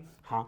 अब देखो एक न्यूक्लियस पर ये क्या है, पीएक्स, दूसरे वाले पर भी पीएक्स है। ठीक, तो हमने क्या किया, एक पीएक्स के लिए प्लस बनाया, नीचे माइनस, दूसरे वाले के लिए भी प्लस बनाया, माइनस। जब हम दोनों को इस तरीके से पास पास लाएंगे, इस तरीके से मैं बताता हूं। देखो मान लो ये एक पीएक्स है, ये एक पीएक्स है, हम क्या कर रहे हैं, दोनों को करीब ला रहे हैं। अगर ये वाला प्लस है और ये वाला प्लस है तो दोनों प्लस और प्लस एक दूसरे के साथ मिलेंगे तो इसको बोला जाएगा सेम फेज ओवरलैप। क्या बोलेंगे, सेम फेज ओवरलैप, या इसको बोलेंगे पॉजिटिव ओवरलैप। देखो ऊपर की तरफ क्या हो रहा है, प्लस प्लस के साथ मिल रहा है, प्लस प्लस के साथ मिल रहा है। नीचे जाके देखो नेगेटिव नेगेटिव के साथ मिल रहा है। तो ऊपर भी क्या हो रहा है, पॉजिटिव ओवरलैप, नीचे भी क्या हो रहा है, पॉजिटिव ओवरलैप। इसको नेगेटिव ओवरलैप मत बोल देना। अरे मेरे भाई नीचे भी तो सेम फेज है, यहां पे भी तो आपको सेम फेज दिख रहा है, और सेम फेज को ही पॉजिटिव ओवरलैप कहते हैं। तो आई होप आपको ये समझ में आया हो कि पॉजिटिव ओवरलैप कहने का सेंस क्या है। नेगेटिव में आ जाते हैं। अब देखो ये हमारा क्या है, मॉलिक्यूलर एक्सिस, ये हमारा न्यूक्लियाई, ये रहा हमारा न्यूक्लियाई। ठीक, अब इस पीजेड में क्या होगा, एक प्लस एक माइनस। पीजेड में क्या होगा, एक प्लस एक माइनस। अब की बार हमने माइनस इधर बना लिया क्योंकि हमें क्या समझाना है, नेगेटिव। अब देखो होगा क्या, ध्यान से देखना। यहां वाले का पॉजिटिव वाला, यहां वाले का पॉजिटिव वाला, ये पॉजिटिव वाला, यहां वाले का ये नेगेटिव वाला। ये ज्यादा अच्छे दिख नहीं रहा होगा, कलर ज्यादा अच्छा नहीं है, थोड़ा सा खूबसूरत बनाते हैं इसको। हाँ, ये प्लस, ये वाला माइनस। जब वो दोनों एक दूसरे के साथ मिलेंगे तो यहां पे क्या होगा, क्या दिख रहा है आपको? अपोजिट फेज दिख रहा है ना। तो जब अपोजिट फेज एक दूसरे के साथ मिलेंगे तो उसको बोला जाता है कि ये नेगेटिव ओवरलैप। क्या है? नेगेटिव ओवरलैप है। सिमिलरली आप यहां पे आइए, जो ये पीजेड है उसका माइनस वाला मैंने आपकी बार इधर कर दिया और एस में हमने प्लस ले रखा है। तो प्लस और माइनस जब एक दूसरे के साथ मिलेंगे मतलब कि यहां पे क्या हुआ? अपोजिट फेज नेगेटिव और प्लस एक दूसरे के साथ मिल रहे हैं, इस वजह से इसको नेगेटिव ओवरलैप कहते हैं। यहां पे आओ भैया, ये px है और ये वाला भी px है। हमने इस वाले का प्लस ऊपर लिया, माइनस नीचे, और इस वाले px के लिए हमने क्या किया? नेगेटिव को ऊपर कर दिया, प्लस को नीचे। हम कर सकते हैं, हम भैया क्या हैं? फ्री हैं और आजाद कंट्री में रहते हैं, हम कुछ भी करें। अच्छा जी, होगा क्या? ये वाला प्लस इस नेगेटिव से मिलेगा, ये वाला प्लस इस नेगेटिव से अगर मिलेगा मेरे भाई, तो ये अपोजिट फेज हुए। नीचे देखो, ये नीचे जो आपने बनाया नेगेटिव और ये वाला प्लस, यहां पे भी अपोजिट है, यहां पे भी अपोजिट फेज, ऊपर वाला भी अपोजिट फेज। इसका मतलब क्या हुआ कि जो ये ओवरलैप आप इस तरीके से देख रहे हो, अब की बार ये क्या है? नेगेटिव ओवरलैप है। तो शायद समझ में आया हो भैया। अब आते हैं जीरो ओवरलैप। जीरो ओवरलैप समझना ध्यान से। जीरो ओवरलैप क्या होगा?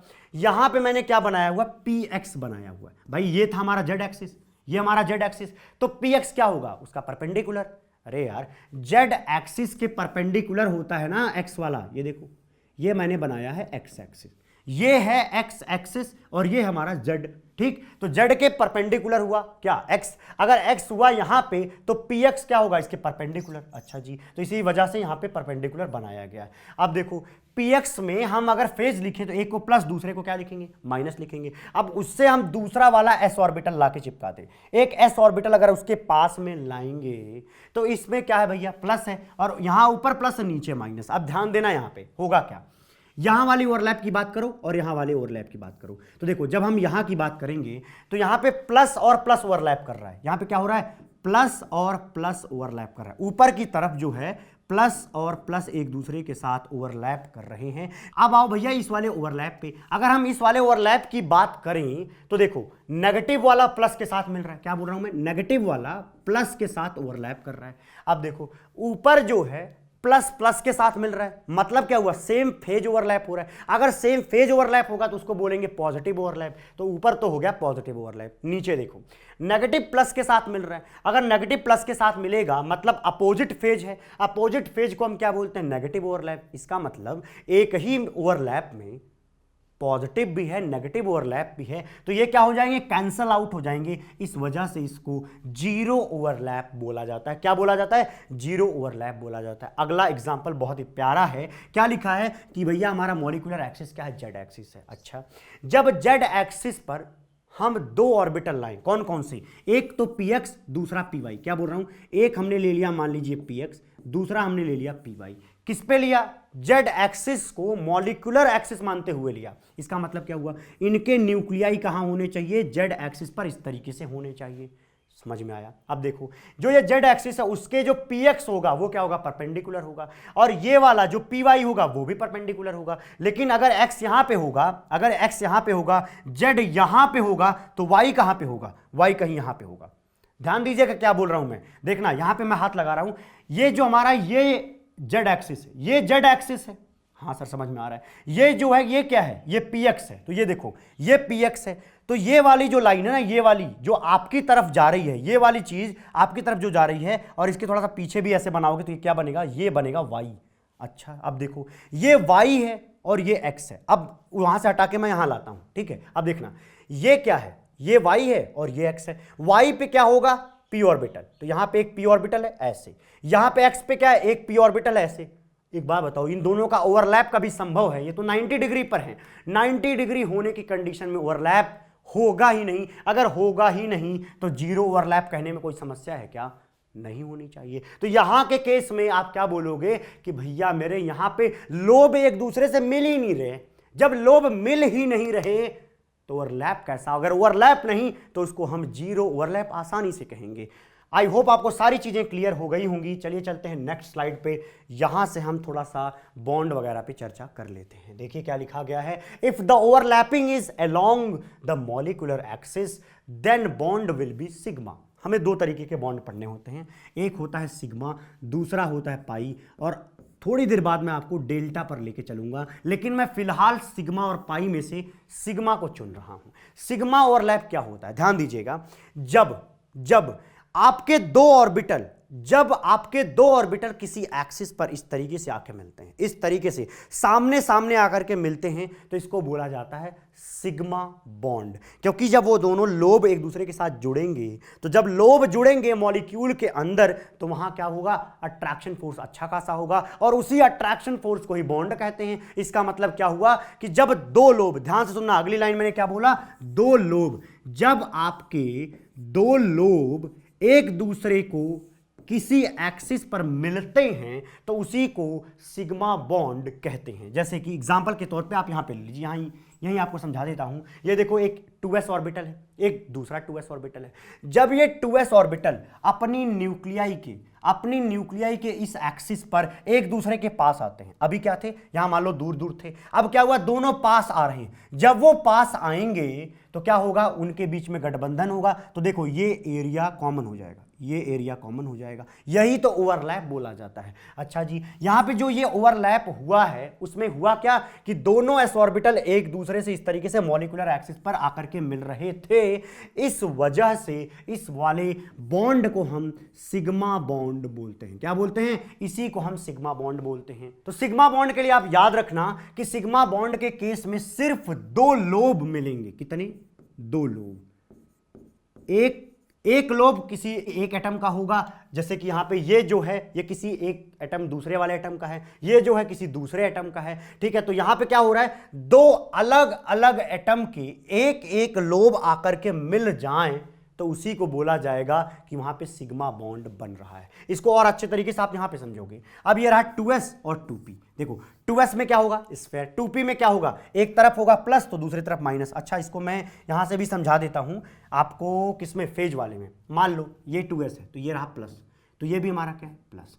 तो प्लस और प्लस मिल करके क्या हो जाएगा, ये ओवरऑल प्लस हो जाएगा। ये क्या हो जाएगा, ओवरऑल, ये पूरा का पूरा प्लस हो जाएगा। तो ये है हमारा क्या, एटॉमिक ऑर्बिटल, ये हमारा एटॉमिक ऑर्बिटल। ये क्या बना, ये बना मॉलिक्यूलर ऑर्बिटल। यहां पे भी क्या है, प्लस फेज दिख रहा है। अब यहां पे आओ, इस 2s वाले का हम अगर प्लस ले लें, ठीक है, 2s वाले का क्या लें, प्लस ले, और सेम कलर का जो दिख रहा है उसको आप क्या करिए, प्लस ले लीजिए। दूसरे वाले को क्या करिए, नेगेटिव ले लीजिए। तो ये रहा हमारा नेगेटिव। अब देखो, प्लस और प्लस एक साथ मिलेंगे, अगर मॉलिक्यूलर एक्सिस पर इस तरीके से आकर के मिलेंगे, ये एक लोब है, ये एक लोब है, दो लोब अगर मिलेंगे तो यहां पे क्या बनेगा, सिग्मा बॉन्ड बनेगा। मैं बार बार दो लोब बोल रहा हूं ताकि आप इस चीज को याद कर ले जाएं, आगे आपको काम आएगा। देखो, ये वाला लोब और इसका ये वाला ऑर्बिटल मर्ज कर गया, तो इस तरीके से बन गया, तो यहां पे एक सिग्मा बॉन्ड का फॉर्मेशन हुआ। अब ये प्लस प्लस मिल करके ये ओवरऑल प्लस हो जाएगा, ये पूरा प्लस हो जाएगा, ये वाला क्या है, ये अभी नेगेटिव होगा। तो इस तरीके से हमारा क्या दिखेगा, मॉलिक्यूलर ऑर्बिटल दिखेगा। अब यहां पे आओ,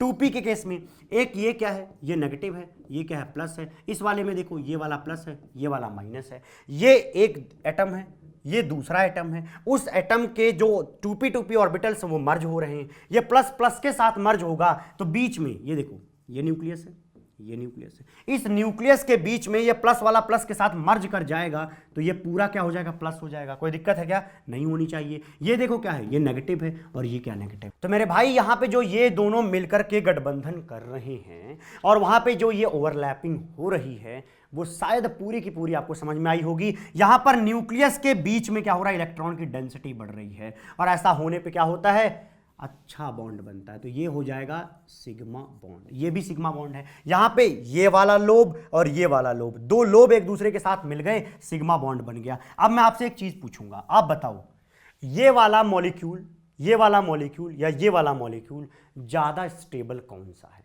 तो आप बोलोगे कि जहां पे ओवरलैपिंग अच्छी होगी, क्या, जहां पे ओवरलैपिंग अच्छी होगी वहीं पे बॉन्डिंग अच्छी होगी। जहां पे ओवरलैपिंग अच्छी होगी, जहां पे बहुत अच्छे तरीके से इलेक्ट्रॉन क्लाउड एक दूसरे के साथ मर्ज हो जाएं, वहीं पे क्या बोला जाएगा, ओवरलैपिंग ज्यादा है। और जहां ओवरलैपिंग ज्यादा है वो मॉलिक्यूल ज्यादा स्टेबल होगा, क्योंकि वहां पे फोर्स ऑफ अट्रैक्शन ज्यादा होगा। अब आप बताओ कि 2s को मर्ज कराना आसान है या 2p को मर्ज कराना आसान है? तो शायद आपका जवाब होगा कि सर 2p को। तो इस तरीके से 2p, यहां पे क्या था, 2s 2p, यहां पे क्या था, 2s और 2s। ठीक, तो यहां पे आपको दिख रहा होगा, आपको समझ में आ रहा होगा कि भैया जो 2p है उसमें ज्यादा होता है विद रिस्पेक्ट टू इसको। कई लोग होंगे कि सर हमें समझ नहीं आया। अरे मेरे भाई, केवल ध्यान इस पे दो, इन दोनों न्यूक्लियस के बीच में देखो, इलेक्ट्रॉन डेंसिटी क्या दिख रहा है, जो मर्ज हुआ है वो ज्यादा दिख रहा है क्या? जो ज्यादा दिख रहा है क्या? अगर ये ज्यादा है तो इसका मतलब क्या हुआ? ओवरलैपिंग ज्यादा हुई है। अगर ये ओवरलैपिंग हुई है ज्यादा, इसका मतलब क्या होगा कि ये दोनों न्यूक्लियस एक दूसरे को कम रिपेल करेंगे, क्योंकि बीच में बहुत सारी इलेक्ट्रॉन डेंसिटी आ चुकी है, तो इनके बीच में क्या होगा? फोर्स ऑफ अट्रैक्शन अच्छा खासा होगा। इस वजह से बोला जाता है कि यहां पे ओवरलैपिंग अच्छी है। अब यहां पे आओ, यहां न्यूक्लियस है और यहां न्यूक्लियस, इनके बीच में क्या उतनी इलेक्ट्रॉन डेंसिटी है जितना यहां पे है? जवाब होगा नहीं। अगर नहीं है तो यहां पे क्या होगा? बोला जाएगा कि यहां पे ओवरलैपिंग कम हुई है। अब इस 2s वाले केस में देखो, 2s वाले केस में भैया जो एरिया है जो दोनों के बीच में कॉमन है वो बहुत ही पतला है।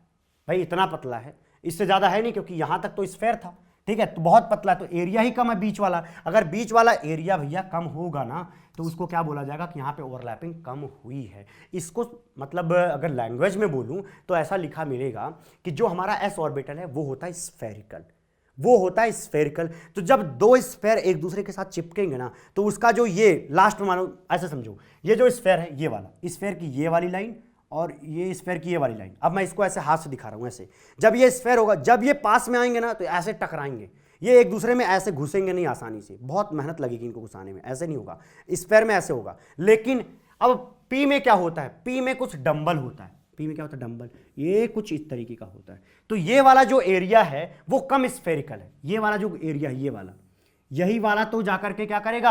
ऑर्बिटल के साथ ओवरलैप करेगा। यही वाला एरिया तो इसके साथ ओवरलैप करेगा, यही वाला इसके साथ ओवरलैप करेगा। अब ये वाला जो है वो ज्यादा स्फेरिकल नहीं है, ये कंप्लीट स्फेयर होता है, और यहां पे बहुत कम स्फेरिकल है, और कम स्फेरिकल होगा तो एक दूसरे में घुसना आसान होता है। इसके लिए लैंग्वेज लिखा जाता है कि जो 2p ऑर्बिटल है वो क्या है? डिफ्यूज्ड है। अगर वो डिफ्यूज्ड है तो वो एक दूसरे में घुस जाते हैं, लेकिन ये स्फेरिकल है तो वो एक दूसरे में इस तरीके से इंटरसेक्ट नहीं कर पाते, जा नहीं पाते। अच्छा जी, अब यहाँ पे कुछ लाइनें लिखी वो पढ़ के बताता हूँ। लिखा गया है कि अच्छा सिग्मा तक पढ़ दिया था। Orbitals which are undergoing overlapping must have one electron with opposite spin for formation of covalent bond. हाँ सही कह रहे हैं भाई साहब, जब बॉन्ड आपको बनाना है तो आप देखो क्या करोगे, ध्यान दीजिएगा। अब मैं सिर्फ इसी वाली लाइन को कोट करने वाला हूं। लिखा गया है कि 2s के अंदर एक इलेक्ट्रॉन है, 2p के अंदर एक इलेक्ट्रॉन, तो आपकी बार इस इलेक्ट्रॉन को आप इस तरीके से बनाइए, एक को सीधा बनाया तो एक को अपोजिट स्पिन में दिखाया।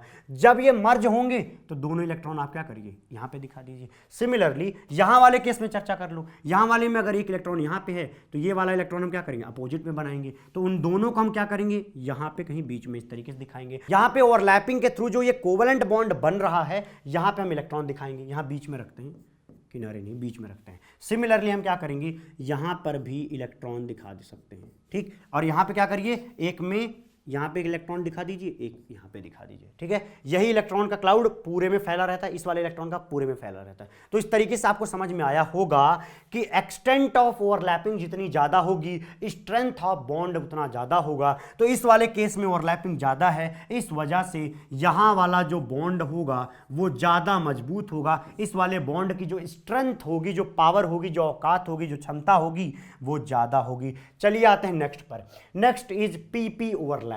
अब की बार जो हमने पढ़ा था उस वाले में, पीछे जो हमने पढ़ाया आपको, उसमें क्या हो रहा था? मॉलिक्यूलर एक्सिस के अलोंग वो ऐसे से आके मिल रहे थे। अरे भाई देखो, ये वाला न्यूक्लियस है, ये वाला न्यूक्लियस है, ये दोनों क्या कर रहे हैं? यहां न्यूक्लियस, यहां न्यूक्लियस, ये दोनों ऐसे सामने से आ रहे हैं, ऐसे सामने से आ रहे हैं। अब मैं कह रहा हूं सामने से नहीं आना, अब की बार कंडीशन मैंने लगाया सामने से नहीं आना, अब की बार आपको perpendicular to the molecular axis आना है। देखो भाई, परपेंडिकुलर लाने के लिए अब हमारा एक 2p ऐसा दिखता है, एक 2p ऐसा दिख रहा है, ठीक है। अब परपेंडिकुलर लाना किसके? ये मॉलिक्यूलर एक्सिस के। जब ये मॉलिक्यूल बनेंगे तो यही तो हमारा मॉलिक्यूलर एक्सिस होगा। अब जो ये मॉलिक्यूलर एक्सिस है यार, उसके परपेंडिकुलर लाना, मतलब इसको ऐसे लाना है। अब की बार आपको इस तरीके से नहीं लाना, इस तरीके से नहीं लाना, इस तरीके से लाने पे सिग्मा बनता है, लेकिन इस तरीके से लाने पे क्या बनता है? पाई बनता है। क्या बनता है? पाई बॉन्ड बनता है। ध्यान दीजिएगा, जब यहां पे साइड वेज ओवरलैपिंग होगा, क्या होगा? साइड वेज ओवरलैपिंग होगा, तो उसको वहां पे आपको सिग्मा की बजाय आपको पाई बॉन्ड का फॉर्मेशन दिखेगा। और यहां पे जो ओवरलैपिंग हो रही होगी वो परपेंडिकुलर टू द क्या होगी? Molecular axis. ये मॉलिक्यूलर एक्सिस, उसके परपेंडिकुलर ये मर्ज करेंगे, ये वाले क्या करेंगे? मर्ज करेंगे। देख लो यहां पे, देख लो यहां पे क्या बोला? ये वाली चीज इस वाली चीज के साथ ओवरलैप कर रही है, ये वाली चीज इस वाली चीज के साथ ओवरलैप कर रही है। तो ये जो ओवरलैपिंग हो रही है वो इस मॉलिक्यूलर एक्सिस के नीचे परपेंडिकुलर हो रही है, ये भी ऊपर परपेंडिकुलर हो रही है। इतनी बात समझ में आ गई क्या?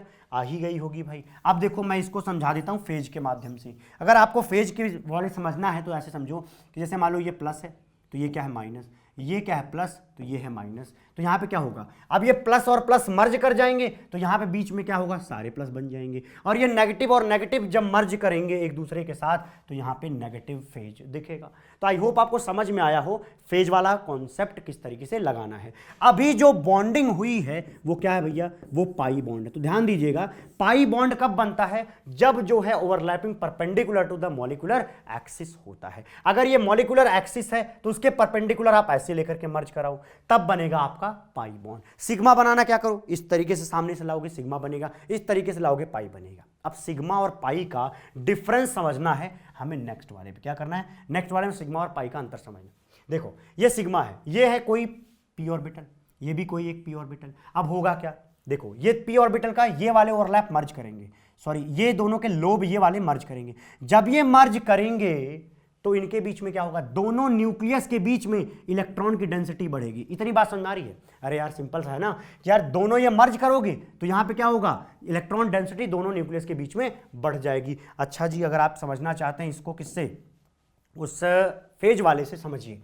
इसको मैं मान ले रहा हूं प्लस, ये दिख ही नहीं रहा है, इसको हम क्या मान लें, प्लस मान लेते हैं, ब्लैक कर लेते हैं। ये है प्लस, ये वाला भी प्लस। अगर ये प्लस है तो इसके पीछे वाला क्या, नेगेटिव। अगर ये प्लस है तो इसके पीछे वाला क्या, नेगेटिव। अब क्या होगा, प्लस और प्लस एक दूसरे के साथ मर्ज कर गए, मर्ज करेंगे तो यहां पे क्या बनाना पड़ेगा, हमें प्लस बनाना पड़ेगा। इसमें कोई दिक्कत नहीं है। तो दोनों न्यूक्लियाई के बीच में क्या आ गया, प्लस फेज आ गया।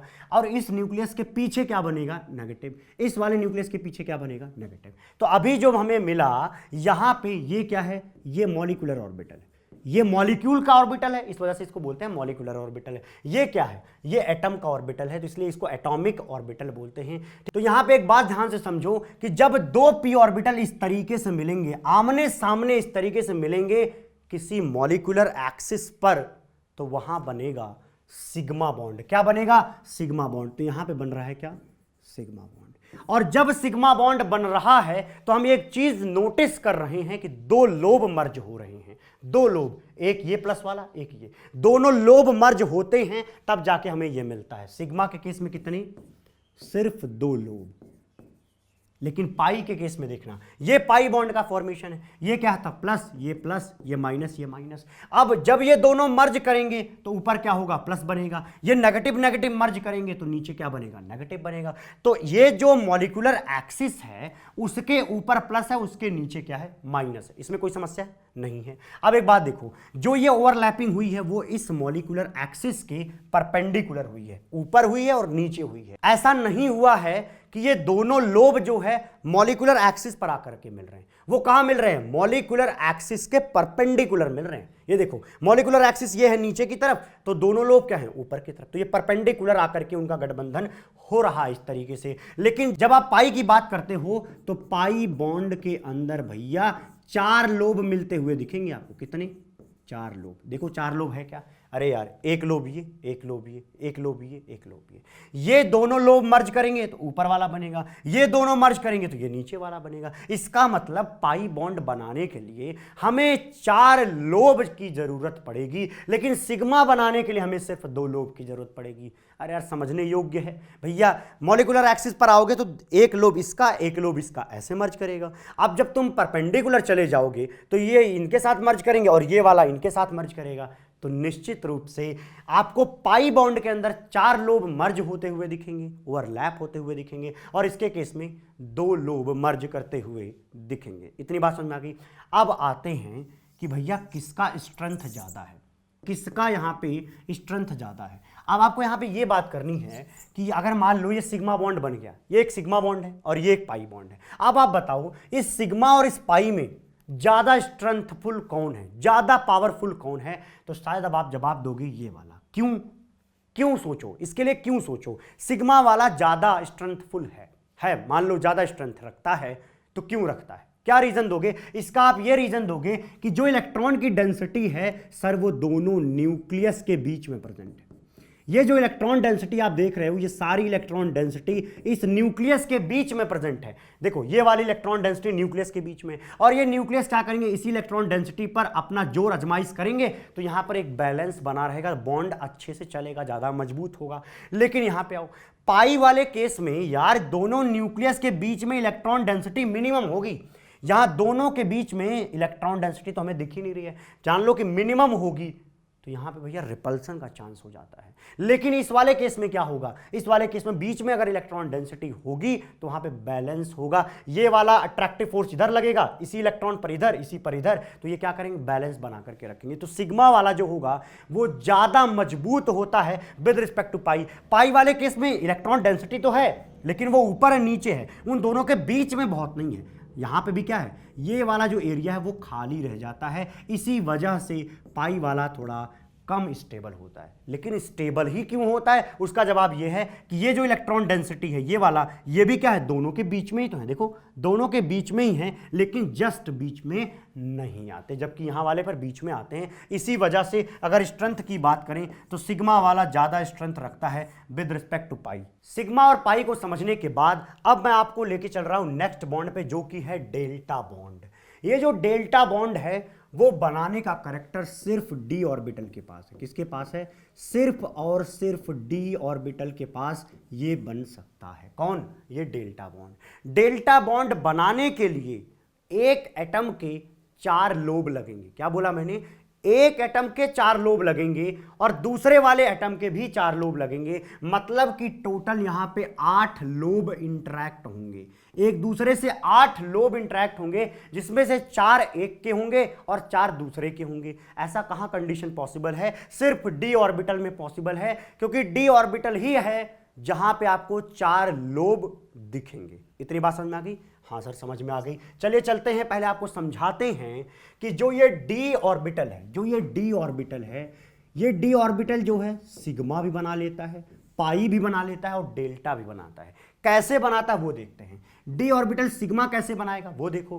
पहले एग्जांपल में लिखा गया है कि हमारे पास 2 डीजेड स्क्वायर है। कितने डीजेड स्क्वायर है भैया, 2 डीजेड स्क्वायर है, एक ये वाला डीजेड स्क्वायर और एक ये वाला डीजेड स्क्वायर। ठीक है, यहां पे देखो हम बना ले रहे हैं फेज, ये प्लस प्लस, यहां पे भी क्या होगा, प्लस और प्लस। यहां पे जो रिंग होगी उसमें माइनस होगा, यहां वाले रिंग में भी माइनस होगा। इतनी बात समझ में आती है। अच्छा जी, अब देखो एक डीजेड स्क्वायर ये है, एक डीजेड स्क्वायर ये दोनों एक दूसरे के साथ इस तरीके से ओवरलैप करेंगे, मतलब मॉलिक्यूलर एक्सिस के अलोंग अगर क्या करेंगे, ओवरलैप करेंगे, तो कौन सा बॉन्ड बनाएंगे भैया, सिग्मा बनाएंगे। कोई दिक्कत नहीं होगी। अच्छा जी, नेक्स्ट पे आते हैं। ये देखो डी ऑर्बिटल पाई भी बना सकता है। क्या बना सकता है, पाई बना सकता है। अगर उसको पाई बनाना है तो उसको क्या करना पड़ेगा, इस तरीके की क्या करना पड़ेगा, ओवरलैपिंग करनी पड़ेगी, इस तरीके की ओवरलैपिंग करनी पड़ेगी। देखिएगा एग्जांपल के तौर पे हमने ले रखा है यहां पे डी वाई जेड। तो डी वाई जेड कहने का मतलब क्या है कि इसके 4 के चारों लोब जो है वाई और जेड प्लेन पर है। कहां पर है, वाई जेड प्लेन पर है। तो देखो भैया ये है जेड एक्सिस, हम यहां पे क्या ले रहे हैं, वाई एक्सिस। क्या ले रहे हैं यहां पे, वाई एक्सिस। तो वाई और इस जेड के बीच में ये जो एक लोब बनाया है, उसी तरीके से हमने देखो यहां पे पीछे खींच दो, ये माइनस वाई की तरफ भी होगा, ये माइनस जेड की तरफ, यहां बीच में एक लोब होगा, यहां पे भी, यहां पे भी, यहां पे भी। तो इस तरीके से हमें समझ में आ रहा है कि हमारे सारे जो लोब हैं वो 2 एक्सिस के बीच में इस तरीके से प्रेजेंट हैं। इसी वजह से इसको हम डी वाई जेड बोल रहे हैं, क्योंकि ये जो प्लेन है वो वाई जेड प्लेन है। क्लियर है क्या। अच्छा जी, अब देखिए क्या है, ये क्या है, ये एक डिवाइजेड है, ये क्या है, एक दूसरा डिवाइजेड है। अब देखो दोनों डिवाइजेड क्या होंगे, ऐसे पास में आएंगे, करीब में आएंगे। जब वो करीब में आएंगे तो ये वाला जो लोब है वो इस वाले लोब के साथ गठबंधन करेगा, ओवरलैप करेगा, और ये वाला जो आपको लोब दिख रहा है वो इस वाले लोब के साथ जुड़ेगा, ओवरलैप करेगा। तो हमें क्या दिख रहा है कि जब पाई बॉन्ड बन रहे हैं तो यहां 4 लोब एक दूसरे के साथ इंटरैक्ट कर रहे हैं, जिसमें से एक एटम का 2 लोब और इस वाले एटम का भी 2 लोब एक दूसरे के साथ इस तरीके से आकर के मिल रहे हैं। यहां पे साइड वेज ओवरलैपिंग हो रही है। इसी को हम बोलते हैं कि देखो भैया हमारा जो जेड है वो हमारा मॉलिक्यूलर एक्सिस है, और हमारे मॉलिक्यूलर एक्सिस के परपेंडिकुलर क्या हो रहा है, ओवरलैपिंग हो रही है। इस वजह से यहां पे पाई बॉन्ड का फॉर्मेशन होगा। आई होप समझ में आया हो। सिमिलरली यहां पे बोला जाएगा, देखो पाई और कौन बना सकता है, डी एक्स जेड भी बना सकता है। डी एक्स जेड में क्या करना है, अगर ये क्या है जेड एक्सिस है तो ये वाला क्या हो जाएगा भैया एक्स एक्सिस हो जाएगा, और इसके बीच में जो आपको लोब दिख रहे हैं वहां से हमें समझ में आ जाएगा कि ये हमारा डी एक्स जेड लोब है, सॉरी ऑर्बिटल है। आई होप आपको समझ में आया हो। अच्छा जी, अब आप यहां पे ध्यान देना, यहां पे ओवरलैपिंग किस तरीके से हो रही है, एकदम सेम टाइप की ओवरलैपिंग हो रही है। यहां पे देखो भैया, अगर आप प्लस माइनस वाले समझना चाहते हो तो ये ले लो प्लस, ये भी प्लस, इसके देखो ये वाला नेगेटिव, ये वाला नेगेटिव, ये प्लस तो ये वाला प्लस, ये माइनस तो ये वाला माइनस। देखो क्या हो रहा है, ऊपर देखो प्लस और प्लस सेम फेज ओवरलैप कर रहा है, नीचे देखो नेगेटिव और नेगेटिव ओवरलैप कर रहा है, मतलब यहां पे भी सेम फेज ओवरलैपिंग हो रही है, मतलब यहां पे बॉन्ड बनेगा। जब कहीं पे यहां पे पॉजिटिव ओवरलैपिंग होती है ना तो वहां पे बॉन्ड का फॉर्मेशन होता है। तो इस तरीके से यहां पे पाई बॉन्ड का फॉर्मेशन होगा, क्योंकि यहां पे चार लोब एक दूसरे के साथ इंटरेक्ट कर रहे हैं। इस वाले एटम का दो लोब, इस वाले एटम का ये वाला दो लोब, ये वाला दो लोब एक दूसरे के साथ मिलते हैं तो वहां पे पाई बॉन्ड का फॉर्मेशन करते हैं। चलो जी, हमें समझ में आ गया सिग्मा और पाई। अब मैं आपको पढ़ाऊंगा ये डेल्टा बॉन्ड। डेल्टा बॉन्ड देखो कैसे बनते हैं, इसको समझाने के लिए मैं आपके सामने प्रस्तुत कर रहा हूं इन चार पेन्स को। जब हम देखो चार पेन को इस तरीके से अरेंज करेंगे, देखो दो पेन ये है, दो पेन ये है, तो पहले इन दो पेन पे फोकस करिए। देखिए क्या है, एक पेंसिल भी है इसमें बीच में, ठीक है। यहां पे देखो, आपको दिखना चाहिए यहां पे चार लोब, क्या यहां पे आप चार लोब देख पा रहे हो? अरे हाँ दिख रहा होगा यार, ये देखो चार लोब दिख रहा है, ये सिर्फ रिप्रेजेंटेशन है। इसी तरीके से हमने यहां पे दूसरा चार लोब ले रखा है, तो हमारे पास क्या है, चार लोब इसमें है एक एटम का, ये कितना है, ये भी चार लोब है। अच्छा जी, अब देखो अगर हमें डेल्टा बॉन्ड बनाना है ना तो हमें क्या करना पड़ेगा, ध्यान देना, हमें क्या करना पड़ेगा, इसके जस्ट ऊपर ऐसे लाना पड़ेगा, इसके जस्ट ऊपर, इस पेन के जस्ट ऊपर, इस वाले के पैरेलल, ठीक है। आपको दिख रहा है इस तरीके से, यहां पे जितने भी लोब दिख रहे हैं उन्हीं के पैरेलल चार लोब लाओ इस तरीके से। अब मैं इसको इस तरीके से ला रहा हूं, समझ में आ रहा होगा शायद आप क्लिक कर पा रहे हो इस चीज को जो मैं बताना चाह रहा हूं। ये मैं मान लो पेन ऐसे सीधा कर दूं तो ये भी चीज इस तरीके से है, ठीक है। आप दिख रही है, ये देखो ये वाले लोब एक दूसरे के इस तरीके से इंटरेक्ट होंगे। जो ये वाला लोब है, कौन सा वाला, ये वाला जो लोब है वो इस ऊपर वाले लोब के साथ क्या कर रहा है, इंटरेक्ट हो रहा है। तो कुछ इस तरीके का आपको दिखेगा, देखो इस तरीके का, तो ये वाला एक साथ मिलेगा, ये वाला मिलेगा, फिर सिमिलरली यहां पे मिलेगा और देखो यहां पे भी मिलेगा। तो जब ऐसे चार चार लोब एक दूसरे के साथ मिल रहे हों तो वहां पे बनता है भैया डेल्टा बॉन्ड। इसके चार लोब और इसके चार लोब जब आमने सामने आ जाएं और वो क्या करने लग जाएं, इंटरैक्ट करने लग जाएं, क्या करने लग जाएं, ओवरलैप करने लग जाएं, तब जाके हमें मिलता है डेल्टा बॉन्ड। इतनी बात समझ में आ गई। अच्छा, अब हमें समझना, मान लो पाई बॉन्ड, इसी में पाई समझते हैं। अब इसमें पाई समझने के लिए हम क्या करेंगे, ये देखो ध्यान देना, ये वाली चीज को ध्यान देना, आप अपने तरफ से देखोगे सही से समझ में आएगा। ये देखो क्या हो रहा है, अब हमने क्या किया, ये मान लो ले लिया है डी वाई जेड, ये है हमारा डी वाई जेड, ये भी हमारा डी वाई जेड, दोनों वाई जेड प्लेन में हैं, हम दोनों को वाई जेड प्लेन में सामने ला रहे हैं। जब ला रहे हैं तो देखो यहां पे इंटरेक्शन हो रहा है, यहां पे इंटरेक्ट हो रहा है, ये वाली चीज इससे मिल रही है, देखो यहां पे मिल रही है, और ये वाली चीज यहां मिल रही है, मतलब यहां पे चार लोब इंटरेक्ट हो रहे हैं, दो इसके और किसके, दो इसके। इस वजह से यहां पे पाई बॉन्ड का फॉर्मेशन होगा। लेकिन डेल्टा बॉन्ड के अंदर क्या होगा, इस तरीके से होगा। पहले हम ऐसे रखते थे सामने सामने, अब देखो ऐसे रख रहे हैं। अब क्या होगा, इस पेन के सामने दूसरा वाला पेन और इस पेंसिल के सामने ये दूसरा वाला पेन दिखाई देगा। कुछ इस तरीके का स्ट्रक्चर बन रहा होगा और वहां पे डेल्टा बॉन्ड का फॉर्मेशन हो रहा होगा। शायद आपको इतनी बात समझ में आई हो। और उसी चीज को देखिए हम कैसे दिखाते हैं, ये रहा हमारा डेल्टा का साइन, ऐसे बनाते हैं डेल्टा बॉन्ड,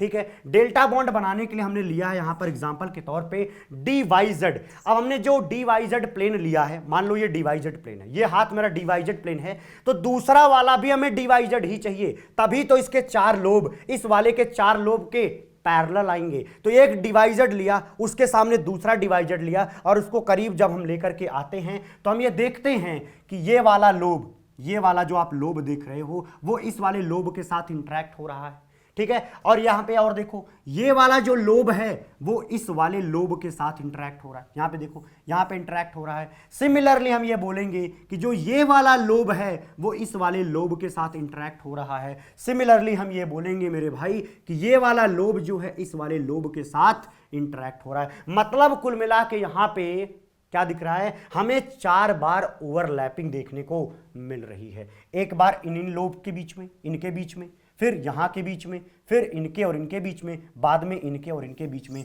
तो इस तरीके से बनता है हमारा DYZ के थ्रू ये वाला delta bond. Okay, I hope आपको समझ में आया होगा। नेक्स्ट dy किससे बनाया हमने, dx square minus y square, dx square minus y square. और इसमें सिर्फ अंतर इतना है, ये भी xy प्लेन में है, ये भी xy प्लेन में, इसमें और इसमें अंतर सिर्फ इतना है कि भैया जो ये वाला है उसमें लोब यहां होता है, इस वाले के केस में लोब यहां होता है, लेकिन इस वाले के केस में लोब जो है कहां होता है, एक्सिस के ऊपर होता है। किस वाले केस में, इस वाले केस में एक्सिस के ऊपर होता है, लेकिन दोनों में 4 लोब ही होते हैं। जब हम इसकी बात करेंगे dx square minus y square की, तो मान लो अगर ये क्या है, xy प्लेन है, तो चारों लोब इसी प्लेन पे होंगे। एक और ले लिया दूसरा वाला आइटम, वहां पे भी चारों लोब एक दूसरे कैसे होंगे, हम क्या करेंगे, अब दोनों को आमने सामने लाएंगे तो उनके क्या होंगे, इसके 4 लोब, इसके 4 लोब एक दूसरे के साथ इंटरैक्ट करेंगे, ओवरलैप करेंगे, तब जाकर के हमें वहां पे डेल्टा बॉन्ड मिल जाता है। और एक चीज देखो, यहां पे जो हमारा मॉलिक्यूलर एक्सिस है, वो मॉलिक्यूलर एक्सिस क्या है, जेड है। अरे मेरे भाई, यहां पे अगर आपने क्या लिया था, XY प्लेन लिया था, तो जेड क्या होगा, ऐसा होगा। भाई अगर ये XY प्लेन है तो ये जेड होगा, अगला XY प्लेन कैसा होगा, ऐसा होगा। देख लो यहां पे, ध्यान से देख लो, अगर ये जेड है तो ये XY प्लेन है, तो ये जो मैं दिखा रहा हूं ये भी XY प्लेन है। और जब ऐसा होगा तभी तो ये इस तरीके से इंटरैक्ट कर पाएंगे, इस तरीके से इंटरैक्ट कर पाएंगे और हमें डेल्टा बॉन्ड दे पाएंगे। तो आई होप आपको ये समझ में आया हो कि कौन कैसा बॉन्ड बनाता है। अब बात कर लेते हैं s ऑर्बिटल पे। s ऑर्बिटल मेरे भैया सिर्फ और सिर्फ सिग्मा बॉन्ड बनाते हैं, कहीं पे ये पाई बॉन्ड बनाते हुए नहीं दिखेंगे। क्योंकि जब हम पाई बनाते हैं तो हमें कितने लोब मिलाने होते हैं, एक एटम के हमें 2 लोब जो है दूसरे के साथ मिलाने होते हैं, तब जाकर के हमें पाई मिलता है। लेकिन s के पास तो सिर्फ एक ही लोब है, तो वो सिर्फ सिग्मा बनाता है। पाई बनाने की क्षमता किसके पास है, p के पास है, क्योंकि p के अंदर क्या होता है, इस तरीके से 2 लोब होते हैं। और 2 लोब इस तरीके से हो गए, इसी के सामने 2 लोब और ला दोगे तो ये इसके साथ इंटरैक्ट कर लेगा, ये इसके साथ इंटरैक्ट कर लेगा, और p हमें यहाँ पे पाई बॉन्ड दे देगा। तो ये पाई की बात हो गई भैया, यहाँ पे हमें बात समझ में आ गई है कि पाई बॉन्ड p बना सकता है। अच्छा जी, अब यहां पे लौटिए, ये क्या p सिग्मा बना सकता है, हाँ बना सकता है। अरे भाई यहां देखो, ये एक p ऑर्बिटल है, दूसरा p ऑर्बिटल लाइए यहां पे, इस तरीके से हमने किया क्या, इन दोनों को ऐसे सामने सामने से ला करके मिला दिया, तो इस वाले p ऑर्बिटल का एक लोब ये वाला और इस वाले का ये वाला लोब एक दूसरे के साथ मिलता है और सिग्मा बॉन्ड का वो फॉर्मेशन करता है। इस वजह से हम कहेंगे कि P जो है सिग्मा बना सकता है। अब बात करेंगे D पर। D देखो भैया, सिग्मा भी बनाता है, पाई भी बनाता है, और यहाँ देखो डेल्टा भी बना देता है। इसका मतलब क्या हुआ कि यहाँ पे हम बोलेंगे सिग्मा भी बनाएगा, पाई भी बनाएगा, डेल्टा भी बनाएगा। बोलो याद रहेगा, हाँ सर हमेशा याद रहेगा, आसान सी बात तो है। चलिए चलते हैं नेक्स्ट पे। नेक्स्ट में हमें कुछ और एग्जांपल करवाने हैं, लेकिन उससे पहले मैं आपको कुछ मॉलिक्यूल दिखाना चाहता हूं, बाद में हम आएंगे प्रैक्टिस पे, ठीक है, क्योंकि आप उब चुके होंगे बहुत सारे ऑर्बिटल की ओवरलैपिंग देख देख करके। तो फिलहाल आप ये समझिए कि अब HF मॉलिक्यूल का अगर हमें एक्सप्लेनेशन देना हो कि ये किस तरीके से बनता है अकॉर्डिंग टू VBT, क्या बोला कि अकॉर्डिंग टू VBT हम HF कैसे बनाएंगे। तो देखो भैया, HF है तो H और F क्या करेगा नेचर, एक हाइड्रोजन लेगा, एक फ्लोरीन लेगा, दोनों को मिलाने की कोशिश करेगा। तो देखो भैया, हाइड्रोजन का जो वैलेंस शेल है वो है भैया 1s, और यहां पे फ्लोरीन के केस में होगा 2p, यहां पे क्या है 2p, और यहां पे क्या हो जाएगा भैया 1s, ठीक है। ये 1s जो है ऑर्बिटल है और ये 2p भी यहां का ऑर्बिटल है। होगा क्या, ध्यान देना, यहां का हम रिप्रेजेंटेशन बना दें तो हम कुछ ऐसे बनाएंगे, एक बना करके इसके अंदर एक इलेक्ट्रॉन बना देंगे, ये वाला। अब मैं यहां से सिर्फ p वाला बना रहा हूं, क्या कर रहा हूं, p वाला बना रहा हूं। अगर मैं सिर्फ p वाला बनाऊंगा तो हमें क्या करना है भैया, इस तरीके से 3 डिब्बे बनाने हैं, उसमें भी क्या करना है, हमें इलेक्ट्रॉन्स भरने हैं। इलेक्ट्रॉन किसके होंगे भैया, f के होंगे। कितने हैं, 5 हैं, तो 5 भरोगे कैसे, पहले एक यहाँ पे, एक यहाँ पे, एक यहाँ पे। हुंड रूल कहता है पहले एक एक भर दो, फिर दूसरा बार आप यहाँ पे भर दो। तो आपने कुछ इस तरीके से कर दिया, इसमें कोई समस्या है क्या, नहीं होगी। लेकिन अगर हमें H और F को अगर मिलाना है मेरे भाई, तो H या F में से किसी एक का एक इलेक्ट्रॉन क्या होना चाहिए, दूसरे स्पिन में होना चाहिए, अपोजिट स्पिन में होना चाहिए। यहां वाला जो 1s है वो उसका हम मान लेते हैं, इसका उल्टा कर देते हैं, क्या कर लेते हैं, उल्टा कर लेते हैं। तो यहां पे हमने इसका स्पिन उल्टा कर दिया। स्पिन उल्टा क्यों कर दिया, क्योंकि VBT ये कहती है कि जो 2 लोग एक दूसरे के साथ जुड़ने जा रहे हैं उनमें एक का स्पिन दूसरे वाले के स्पिन से उल्टा होना चाहिए। तो देखिए क्या होगा, ये वाला इंटरैक्ट करेगा किसके साथ, इस वाले लोब के साथ, P के इस वाले ऑर्बिटल के साथ ये भेंट मुलाकात करेगा, देखो तो क्या होगा, पेयरिंग हो जाएगी। और जब पेयरिंग हो जाएगी वो एक दूसरे के साथ जुड़ जाएंगे तो वहां पे बॉन्ड का फॉर्मेशन हो जाएगा। ये कौन कहता है, ये कहता है भैया VBT।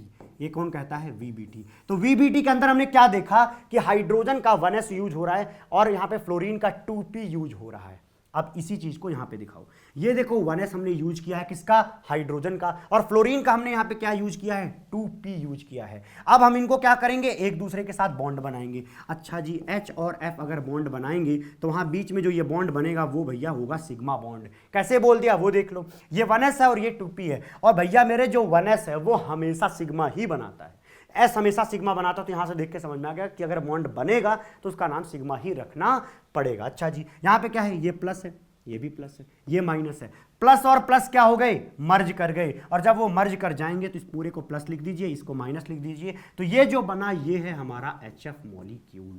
ठीक है, तो HF मॉलिक्यूल के अंदर हमें दिख रहा है कि ये एक न्यूक्लियाई है, ये एक न्यूक्लियाई है, और यहां पर क्या हो गया है भैया, ओवरलैपिंग हो गई। यहां पे देखिए क्या हो गया है, ओवरलैपिंग हो रही है। शायद आपको बात समझ में आया हो कि HF को आप कैसे बनाएंगे। कोई पूछ दे कि अकॉर्डिंग टू VBT बताइए कि HF के अंदर कौन से बॉन्ड एक दूसरे के साथ मिल रहे हैं, तो जवाब दीजिए कि यहां पर हाइड्रोजन का 1s होगा और फ्लोरीन का क्या होगा, 2p होगा। वो दोनों एक दूसरे के साथ इस तरीके से मर्ज करेंगे और यहां पे बॉन्ड का फॉर्मेशन कर देंगे। अब चलते हैं भैया नेक्स्ट एग्जांपल पे। नेक्स्ट एग्जांपल में आप देखिएगा हमें F2 मॉलिक्यूल बना करके समझाना है। मतलब कि अब नेचर को दो फ्लोरीन पकड़ना है, एक साथ उनको चिपकाने की कोशिश करना है, ओवरलैप करवाने की कोशिश करना है। कैसे होगा देखिएगा, फ्लोरीन के बाहर लिखा जाएगा उसका इलेक्ट्रॉनिक कन्फिग्रेशन 2s2 2p5, और इस वाले केस में आप क्या लिखोगे, 2s2 2p5, क्योंकि भैया दोनों तो सेम ही चीज है। यहां पे हमने क्या किया, यहां पे भी 2s2 2p5 लिखा, यहां पर भी लिखा। हमें मतलब किससे है, इससे है और इससे है। क्या होगा देखिएगा, यहां पे भी हमें क्या करना है, p सबसेल बनाना है, वहां पे हमें क्या करना है, इस तरीके से बॉक्सेस बनाने हैं। बॉक्स किसको बताते हैं, ऑर्बिटल्स को बताते हैं। हमें अब इनमें इलेक्ट्रॉन्स भरने हैं। इलेक्ट्रॉन भरो, कितने भरने भैया, 5। तो ये हो गया 3, ये 4 और ये रहा 5। ठीक, अब इसमें भरो। आप इसमें भरोगे तो कैसे लिखोगे, 1 2। अब यहां पे हम क्या करते हैं, उल्टा कर लेते हैं। क्यों किया अभी समझ जाओगे। देखो भाई, अब हमें इस फ्लोरीन को अगर इससे जोड़ना है तो हमें क्या करना पड़ेगा, बताइए हमें क्या करना पड़ेगा, इस इलेक्ट्रॉन को इस इलेक्ट्रॉन के साथ पेयर कराना पड़ेगा। क्या कराना पड़ेगा, इस इलेक्ट्रॉन का उस इलेक्ट्रॉन के साथ पेयर कराना पड़ेगा, क्योंकि जब बॉन्ड का फॉर्मेशन होगा तो वहां पे 2 इलेक्ट्रॉन होंगे, तो एक इलेक्ट्रॉन इसका होगा और एक इसका होगा, तो हमें जाकर के क्या बनेगा, फ्लोरीन और फ्लोरीन का बॉन्ड मिलेगा। अच्छा जी, ऐसा कैसे होगा भैया, ये देखो यहां पे ये है 2p एटॉमिक ऑर्बिटल, किसका, फ्लोरीन का। ये वाला भी किसका है, 2p एटॉमिक ऑर्बिटल फ्लोरीन का। यहां पे क्या है, एक इलेक्ट्रॉन है, यहां पे भी क्या है, एक इलेक्ट्रॉन, यहां पे भी एक इलेक्ट्रॉन, दोनों मर्ज कर गए। मर्ज करेंगे तो कुछ ऐसा बन जाएगा। देखिएगा यहां पे हम साइन ले लेते हैं प्लस, यहां पे भी साइन है प्लस, यहां पे नेगेटिव, यहां पे नेगेटिव, प्लस और प्लस मिलेंगे तो बीच में ये जो बन रहा है उसको देंगे प्लस, यहां बगल में क्या होगा, नेगेटिव, और यहां बगल में होगा नेगेटिव। तो हमें क्या दिख रहा है कि 2 एटॉमिक ऑर्बिटल एक साथ मिल रहे हैं और एक हमें मॉलिक्यूलर ऑर्बिटल दे रहे हैं। इसको कौन सा मॉलिक्यूलर ऑर्बिटल बोलते हैं, इसको बोलते हैं सिग्मा मॉलिक्यूलर ऑर्बिटल। इसको क्या बोलते हैं, सिग्मा मॉलिक्यूलर ऑर्बिटल। इसको बोलते हैं सिग्मा मॉलिक्यूलर ऑर्बिटल, क्योंकि यहां पर सिग्मा बॉन्ड का फॉर्मेशन हुआ है। दोनों p जो है मॉलिक्यूलर एक्सिस के अलोंग इस तरीके से आकर के मिल रहे हैं, हेड टू हेड ओवरलैप हो रहा है। शायद आपको समझ में आया हो कि F2 मॉलिक्यूल कैसे बनता है। अब चलते हैं भैया थोड़ा पीछे। अच्छा जी, यहां पे अगर आपसे कोई पूछे, यहां वाला जो ये बना हुआ मॉलिक्यूलर ऑर्बिटल, उसके लिए क्या लिखोगे, उसको भी आप लिखो ये सिग्मा मॉलिक्यूलर ऑर्बिटल है, क्योंकि यहाँ पे सिग्मा बॉन्ड का फॉर्मेशन हो रहा है। अच्छा जी, यहाँ पे मैं ना आपको और चीज़ें बता देता हूँ। जैसे क्या होता है क्लासेस में यूजुअली ये सब पढ़ाया जाता है कि CH4 पढ़ लो, NH3 पढ़ लो, यहीं पर बहुत सारी चीज़ें पढ़ा दी जाती है, SO2 पढ़ लो, SO3 पढ़ लो। मेरा सलाह मानिए, अभी ये सारी चीज़ें पढ़ना ठीक नहीं है आपके लिए, क्योंकि अभी मैं पढ़ाऊँगा, बाद में कहूँगा ये गलत है, फिर आप कन्फ्यूज होंगे। इससे अच्छा है कि इनको मत पढ़ो। इनको कब पढ़ो, जब मैं आपको पढ़ा दूं हाइब्रिडाइजेशन, क्योंकि हाइब्रिडाइजेशन ही वो थ्योरी है जो अभी तक ज़्यादातर सस्टेन कर रही है। तो इसको आप कब पढ़ेंगे, जो मैंने यहाँ पे लिखा था, जब मैं आपको हाइब्रिडाइजेशन की थ्योरी पढ़ाऊं तब मैं वहां पर अच्छे तरीके से इन सब को एक्सप्लेन करूंगा। तो यहां पे चक्कर में मत पढ़ना कि सर आपने बहुत कम पढ़ाया VBT में। VBT सिर्फ और सिर्फ पढ़ाई इसलिए जाती है ताकि आपको यह पता चले कि ऑर्बिटल की ओवरलैपिंग होती कैसे है, सिर्फ और सिर्फ इस वजह से पढ़ाई जाती है। समझ में आ रहा है आपको। आपको मैं बहुत अच्छे तरीके से बहुत सारे मॉलिक्यूल्स पढ़ाऊंगा जब मैं आपको हाइब्रिडाइजेशन पढ़ाऊंगा, क्योंकि वो सही थियरी है उसी से आपके पेपर में बहुत सारे क्वेश्चन आते हैं। इनसे भाई साहब से कुछ नहीं आता, ज़्यादातर यही ओवरलैपिंग वगैरह पूछा जाता है। चलिए भैया चलते हैं पीछे कुछ प्रैक्टिस पे। प्रैक्टिस में देखिए क्या लिखा गया है कि draw the type of overlaps between s and p x. फिर बताइए कि आगे लिखा गया है if internuclear axis is z axis identify them as sigma pi delta bond. जो भी लिखा है कि अगर बॉन्ड बने तो आप बताओ सिग्मा है, पाई है या डेल्टा है। अब इसको जज करने का आपके पास तरीका बन चुका है, आपको सारे कॉन्सेप्ट समझ में आ चुके हैं। ये भैया है हमारे प्रैक्टिस का टाइम। देखिए क्या है इस वाले में, क्या लिखा है एस और पी एक्स। तो ये जो आप गोला देख रहे हो ये एस है, ये जो आप देख रहे हो ये क्या है पी एक्स है। आप देखना ध्यान से, ये जो इंटरन्यूक्लियर डिस्टेंस पे आ रहा है, मतलब ये जो मॉलिक्यूलर एक्सिस है वो क्या हमारा जेड है। ये दिया गया है, फिक्स कर दिया है कि हमारा इंटरन्यूक्लियर एक्सिस इस समय जेड है। अच्छा जी, अगर ये जेड है तो इसके परपेंडिकुलर क्या होगा, पी एक्स होगा। कोई दिक्कत है क्या? क्या यहाँ पे मैं बोल दूं कि ये एक्स एक्सिस है? हाँ बोल सकता है भैया, क्योंकि यहाँ पे 90 डिग्री होता है एक्स और जेड के बीच में, कोई दिक्कत नहीं होगी। अगर यहाँ पे इस तरीके से एक्स एक्सिस है तो जो आपको यहाँ पे पी ऑर्बिटल दिख रहा है, यहाँ पे देखना, जो आपको ये वाला पी ऑर्बिटल दिख रहा है वो पी ऑर्बिटल क्या बोला जाएगा, वो वाला पी ऑर्बिटल पी एक्स बोला जाएगा। क्या बोला जाएगा? पी एक्स बोला जाएगा। देखिएगा अब पी एक्स के अंदर क्या होगा, एक प्लस होगा तो दूसरा माइनस होगा, और एस के अंदर क्या होगा, मान लो कि टोटली प्लस है। अगर प्लस है, अब देखो क्या होगा, यहां पे आपको साफ साफ जीरो ओवरलैप नजर आ रहा होगा। क्या आपको यहां पे जीरो ओवरलैप समझ में आ रहा है? हाँ आ रहा है सर। देखो यहां पे ये वाला जो एरिया है, थोड़ा दूसरा कलर लेता हूं तभी समझ में आएगा। यहां पे मान लो मैं ग्रीन ले लेता हूं। देखो ये वाला जो एरिया, ये वाले में क्या हो रहा है, प्लस को प्लस के साथ मुलाकात हो रही है। ये वाला जो नीचे वाला है उसमें क्या हो रहा है, नीचे वाला माइनस है ऊपर वाला प्लस, तो माइनस और प्लस। तो हो क्या रहा है, ध्यान से देखना, हो क्या रहा है यहाँ पे, प्लस प्लस ओवरलैप का मतलब क्या, same phase overlap. Same phase overlap मतलब पॉजिटिव ओवरलैप। माइनस और प्लस का मतलब नेगेटिव ओवरलैप। इसका मतलब क्या हुआ, पॉजिटिव और नेगेटिव दोनों ओवरलैप है। इसका मतलब रिजल्टेंट क्या है भैया, जीरो ओवरलैप। क्या, जीरो ओवरलैप।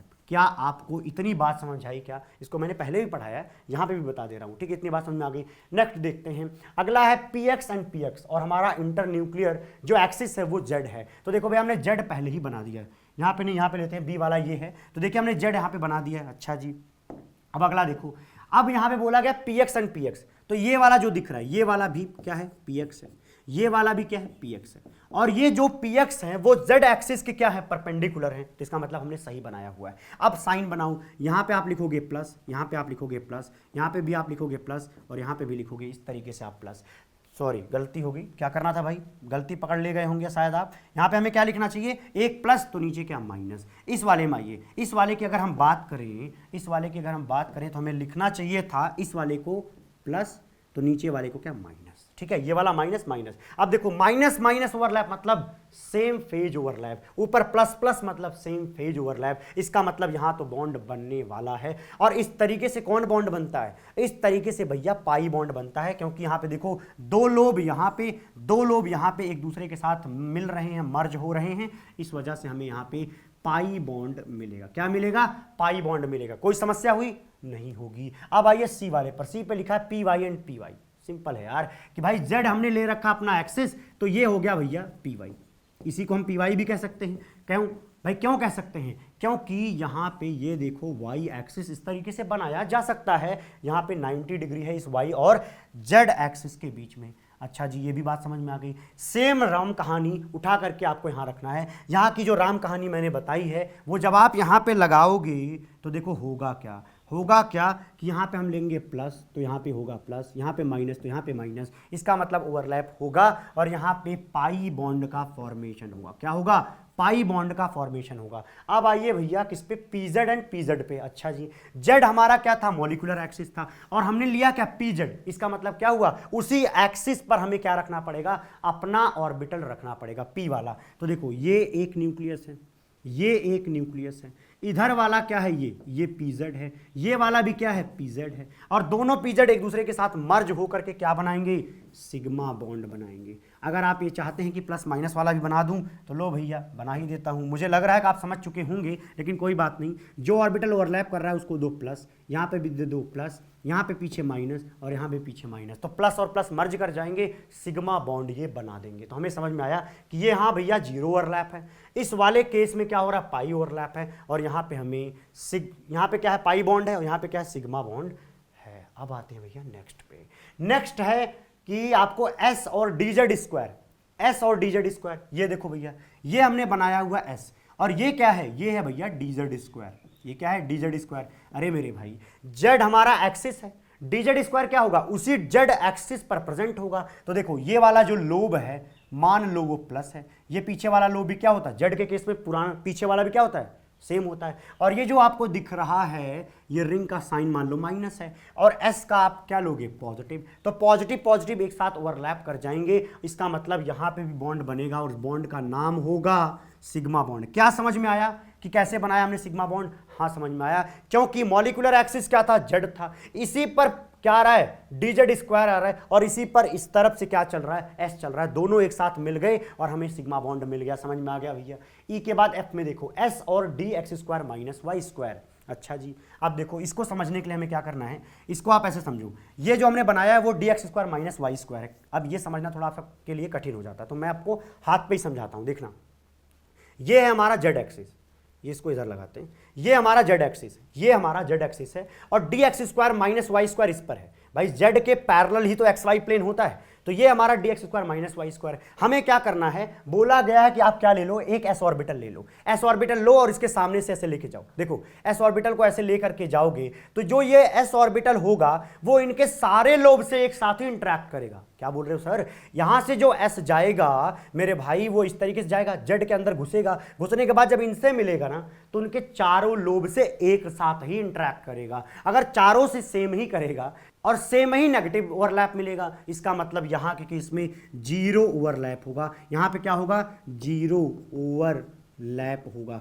कई बच्चों के तो दिमाग में ही ये बात नहीं गई होगी, अगर नहीं गई है तो चलिए भैया दोबारा समझा देता हूं। हुआ क्या एक्चुअली मेरे भाई, कुछ इस तरीके का ये हमारा डी ऑर्बिटल है, मान लो जैसा भी बना दिया मैंने, ये डी ऑर्बिटल हमारा है, और यहां पे हुआ क्या है, यहां पे d x square minus y square बोला है, तो ये वाली जो एक्सिस है ये मान लो एक्स एक्सिस है, ये वाली जो एक्सिस है वो मान लो वाई एक्सिस है, और इनके बीच में जो ये गैप है वो 90 डिग्री का गैप है। तो निश्चित रूप से अभी जो आपको दिख रहा है वो है d x square minus y square. अच्छा जी, अब बताओ जेड एक्सिस कहां होगा, अगर ये वाला प्लेन जो है एक्स वाई है तो जेड भैया ऐसे बाहर की तरफ होगा, मतलब वो ऐसे आपकी तरफ जा रहा होगा इस तरीके से, और जब मान लो ऐसे जाएगा तो आपकी तरफ से एक एस ऑर्बिटल आ रहा है, इधर से देखो एस ऑर्बिटल आ रहा है, और आने के बाद जब वो यहां पे आएगा तो वो देखो चारों लोब के साथ एक साथ इंटरेक्ट होगा इस तरीके से। अगर चारों से होगा, अब एक बात बताओ मेरे भाई, अगर वो चारों से होगा तो एक प्लस होगा, ये वाला भी प्लस होगा, ये माइनस तो ये माइनस, जब चारों से होगा तो सेम क्वांटिटी में माइनस वाला ओवरलैप होगा और सेम क्वांटिटी में पॉजिटिव फेज वाला भी ओवरलैप होगा। इसका मतलब क्या हुआ, कुल मिला के जीरो ओवरलैप हो जाएगा। तो यहां पे आपको बोलना है यहां पे क्या होगा, जीरो ओवरलैप होगा। नेक्स्ट पे आते हैं, नेक्स्ट दिया हुआ है एस और डी वाई जेड, यहां पे भी क्या आना है, जीरो ओवरलैप ही आना। क्या आना है, जीरो ओवरलैप आना है। वैसे मैं तुम्हें एक बात बताऊं, इन सबको करने की भी जरूरत नहीं है, कुछ भी करने की जरूरत नहीं है, दिमाग लगाओ यार। एस ऑर्बिटल, जो एस ऑर्बिटल होता है ये सिर्फ सिग्मा बनाता है, सिर्फ सिग्मा बनाता है, और अगर एस ऑर्बिटल से किसी को इंटरेक्ट होना है और एक्चुअली किसी को बॉन्ड बनाना है तो सिर्फ एक लोब होना चाहिए। इसके सामने अगर एक लोब किसी का होगा तभी बॉन्ड बनेगा। क्या बोला मैंने, तभी बॉन्ड बनेगा। अरे मेरे भाई अगर इनसे दो दो लोब लेकर के इंटरेक्ट करोगे, ये एस ऑर्बिटल तो पाई बनाते नहीं, डेल्टा बनाते नहीं, इसका मतलब साफ है कि वहां पे जीरो ओवरलैप का कॉन्सेप्ट आना ही है। ध्यान दीजिएगा, तो कहीं भी अगर एस के साथ आपको दो लोब वाले या चार लोब वाले दिख जाएं तो आप समझ जाना वहां पे कि वहां पे क्या होगा, जीरो ओवरलैप होगा। इतनी बात समझ में आ गई। अच्छा जी, इसके पीछे मैं थोड़ा सा और बता देता हूं, इसके पीछे चलते हैं। हाँ नहीं बताया मैंने, यहाँ पे आपको यहाँ पे दोबारा बताता हूँ। देखिएगा, ये मान लो एस है, ठीक है, मैं अपनी तरफ से ले रहा हूँ, एक एस है और एक पी है। अब यार जो पी वाला होगा ना वो कुछ इस तरीके का होगा, कुछ पी इस तरीके का है, ठीक है। अब अगर इस तरीके की ओवरलैपिंग होगी तो बताओ आप यहाँ पे कौन सा बॉन्ड बनेगा, ऑब्वियसली सिग्मा बॉन्ड बनेगा। यहां पे बॉन्ड का फॉर्मेशन होगा, यहां जीरो ओवरलैप नहीं होगा। क्यों, क्योंकि एस का एक लोब है और पी का एक लोब, दोनों के एक एक लोब मिलेंगे तो सिग्मा जरूर बना देंगे। समझ में आ गई बात। अच्छा जी, लेकिन कभी भी अगर इस तरीके से दिया हो कि P इस तरीके से दिया हो और यहीं पर आपको क्या बोला जाए, इस तरीके से बना दो, मेरे भाई हो गया गलत, जीरो ओवरलैप हो चुका है। ये कैसे भैया, जो s ऑर्बिटल है वो सिर्फ एक लोब से ओवरलैप करके बॉन्ड बनाता है। तुमने क्या किया, दो दो लोब ला दिए उसके पास में, वो कह देगा हम तो भैया क्या देंगे, जीरो ओवरलैप देंगे। आई होप कॉन्सेप्ट समझ में आया होगा। तो यहाँ जीरो ओवरलैप हुआ। यहाँ पे देखो क्या लिखा है, ये देखिए लिखा है पीजेड एंड डीजेड स्क्वायर। ये देखो यहाँ वाले न्यूक्लियस पे है भैया डीजेड स्क्वायर और यहाँ वाले न्यूक्लियस पे क्या है, पीजेड है। अब हुआ क्या, ये जेड एक्सिस था, ये दोनों एक दूसरे के साथ ओवरलैप करने आएंगे। इसका एक लोब इसके एक लोब के साथ क्या करेगा, गठबंधन करेगा। और अगर गठबंधन होगा एक एक लोब के थ्रू तो यहाँ पे क्या बनेगा, सिग्मा बॉन्ड बनेगा। क्या बनेगा, सिग्मा बॉन्ड बनेगा। मतलब कि भैया कम से कम बॉन्ड का फॉर्मेशन होगा। इतनी बात तो हमें समझ में आ चुकी है। यहाँ पे वैसे खत्म होता, लेकिन मैं आपके सामने एक चीज़ प्रस्तुत करूँगा, उसका आप जवाब दीजिएगा। सोचिएगा कि भाई देखो हमारे पास ना एक पी ऑर्बिटल है। क्या है, एक पी ऑर्बिटल। ये हमारा एक पी ऑर्बिटल है। इसके सामने मैं एक डी बना रहा हूँ। क्या बना रहा हूँ, डी बना रहा हूँ। तो ये देखिएगा, ये हो गया, यहाँ पे ये हो गया। बाकी को आप नेगलेक्ट कर लीजिए, खाली अभी रेड वाला आप कंसिडर करिए, सिर्फ इन पे फोकस्ड, इस पे फोकस करिए, ठीक है। अब मैं क्या कहना चाह रहा हूँ, मैं कहना ये चाह रहा हूँ कि ये दोनों ओवरलैप करें अगर तो कौन सा बॉन्ड बनाएंगे। ये दोनों ओवरलैप करें तो वो कौन सा बॉन्ड बनाएंगे, आप सोचिए कौन सा बॉन्ड बनाएंगे। ये आपका मॉलिक्यूलर एक्सिस है, ये मॉलिक्यूलर एक्सिस है। अब हम इन दोनों को जब ऐसे करीब में लाएंगे ना मेरे भाई, तो ये वाला लोब इसके साथ इंटरेक्ट होगा, ये वाला लोब इनके साथ इंटरेक्ट होगा। तो आप बताओ कितने लोब इंटरेक्ट हुए हैं, 4 लोब। 4 लोब जब इंटरेक्ट होते हैं तो कौन सा बॉन्ड बनता है, पाई बॉन्ड बनता है। कौन सा बॉन्ड बनता है, पाई बॉन्ड बनता है। इतनी बात बोलो, समझ आई क्या, आ ही गई होगी। अच्छा जी सर ये कब पॉसिबल है, पॉसिबल है जब आप मान लीजिए कि इसको आप क्या ले लें, वाई एक्सिस। क्या लिया हमने, इसको ले लिया है वाई एक्सिस, इसको मैंने ले लिया वाई एक्सिस। तो ये मान लीजिए कि हो गया है, ये वाला है मान लीजिए पी एक्स। भाई वाई के परपेंडिकुलर ही तो पी एक्स होगा। अगर ये पी एक्स हो गया, ध्यान देना, अगर ये पी एक्स है तो यहाँ पे देखो ये एक्स और ये वाई, तो यहाँ पे ये जो बोर्ड है ये एक्स वाई प्लेन है। अगर ये बोर्ड एक्स वाई प्लेन है तो ये वाला क्या होगा, ये होगा डी एक्स वाई। बोलो कोई दिक्कत है क्या, नहीं होगी। तो ये डी एक्स वाई और पी एक्स अगर मिलेंगे इस तरीके से तो वहां पे बन रहा होगा पाई बॉन्ड। इतनी बात समझ में आ गई। अच्छा जी, आई होप आपको सारी चीज़ें क्लियर हुई होंगी। मैं पीछे चलता हूं, अगर आपको कोई तकलीफ हो, दुख हो तो ज़रूर कमेंट करके बताइएगा कि सर ये चीज़ मुझे समझ नहीं आई। देखो भैया यहाँ से मैंने शुरुआत किया था, एनसीईआरटी के हर एक लाइन को समझाते हुए मैं आगे बढ़ा हूं। मैंने जितना पढ़ाया है भरोसा रख करके सिर्फ उतना पढ़ना। आगे मैं जो कुछ पढ़ाऊंगा उसको बस फॉलो कर लेना। आपके पेपर में एक भी उसके अलावा दूसरा क्वेश्चन देखने को नहीं मिलेगा। जिम्मेदारी के साथ कह रहा हूं, नहीं मिलेगा। कारण ये है, मैं नहीं चाहता यहीं पे बहुत सारे मॉलिक्यूल आपको वीबीटी के थ्रू रटवा दूं, बाद में आके जाके बोलूं कि ये सब गंदा था जो मैंने पढ़ा था, ये सब बहुत घटिया कॉन्सेप्ट थे। मैं नहीं चाहता ये सब करना, इस वजह से मैं वो चीज़ें नहीं पढ़ाऊंगा। मैं आगे आपको जब पढ़ा रहा होऊंगा hybridization, VSEPR theory, molecular orbital theory, तो वहां पे मैं सारे मॉलिक्यूल डिस्कस कर दूंगा और वही सारी चीजें आपके पेपर में दिखाई देंगी, वहीं से सवाल आपके पेपर में बनेंगे। तो चलिए मिलते हैं हम आपको अगली वीडियो में। तब तक के लिए खुश रहिए, प्रसन्न रहिए। अगर आपने पीछे की वीडियोस नहीं देखी हैं तो जरूर देखिएगा और पिन वाला तो देखना जरूर।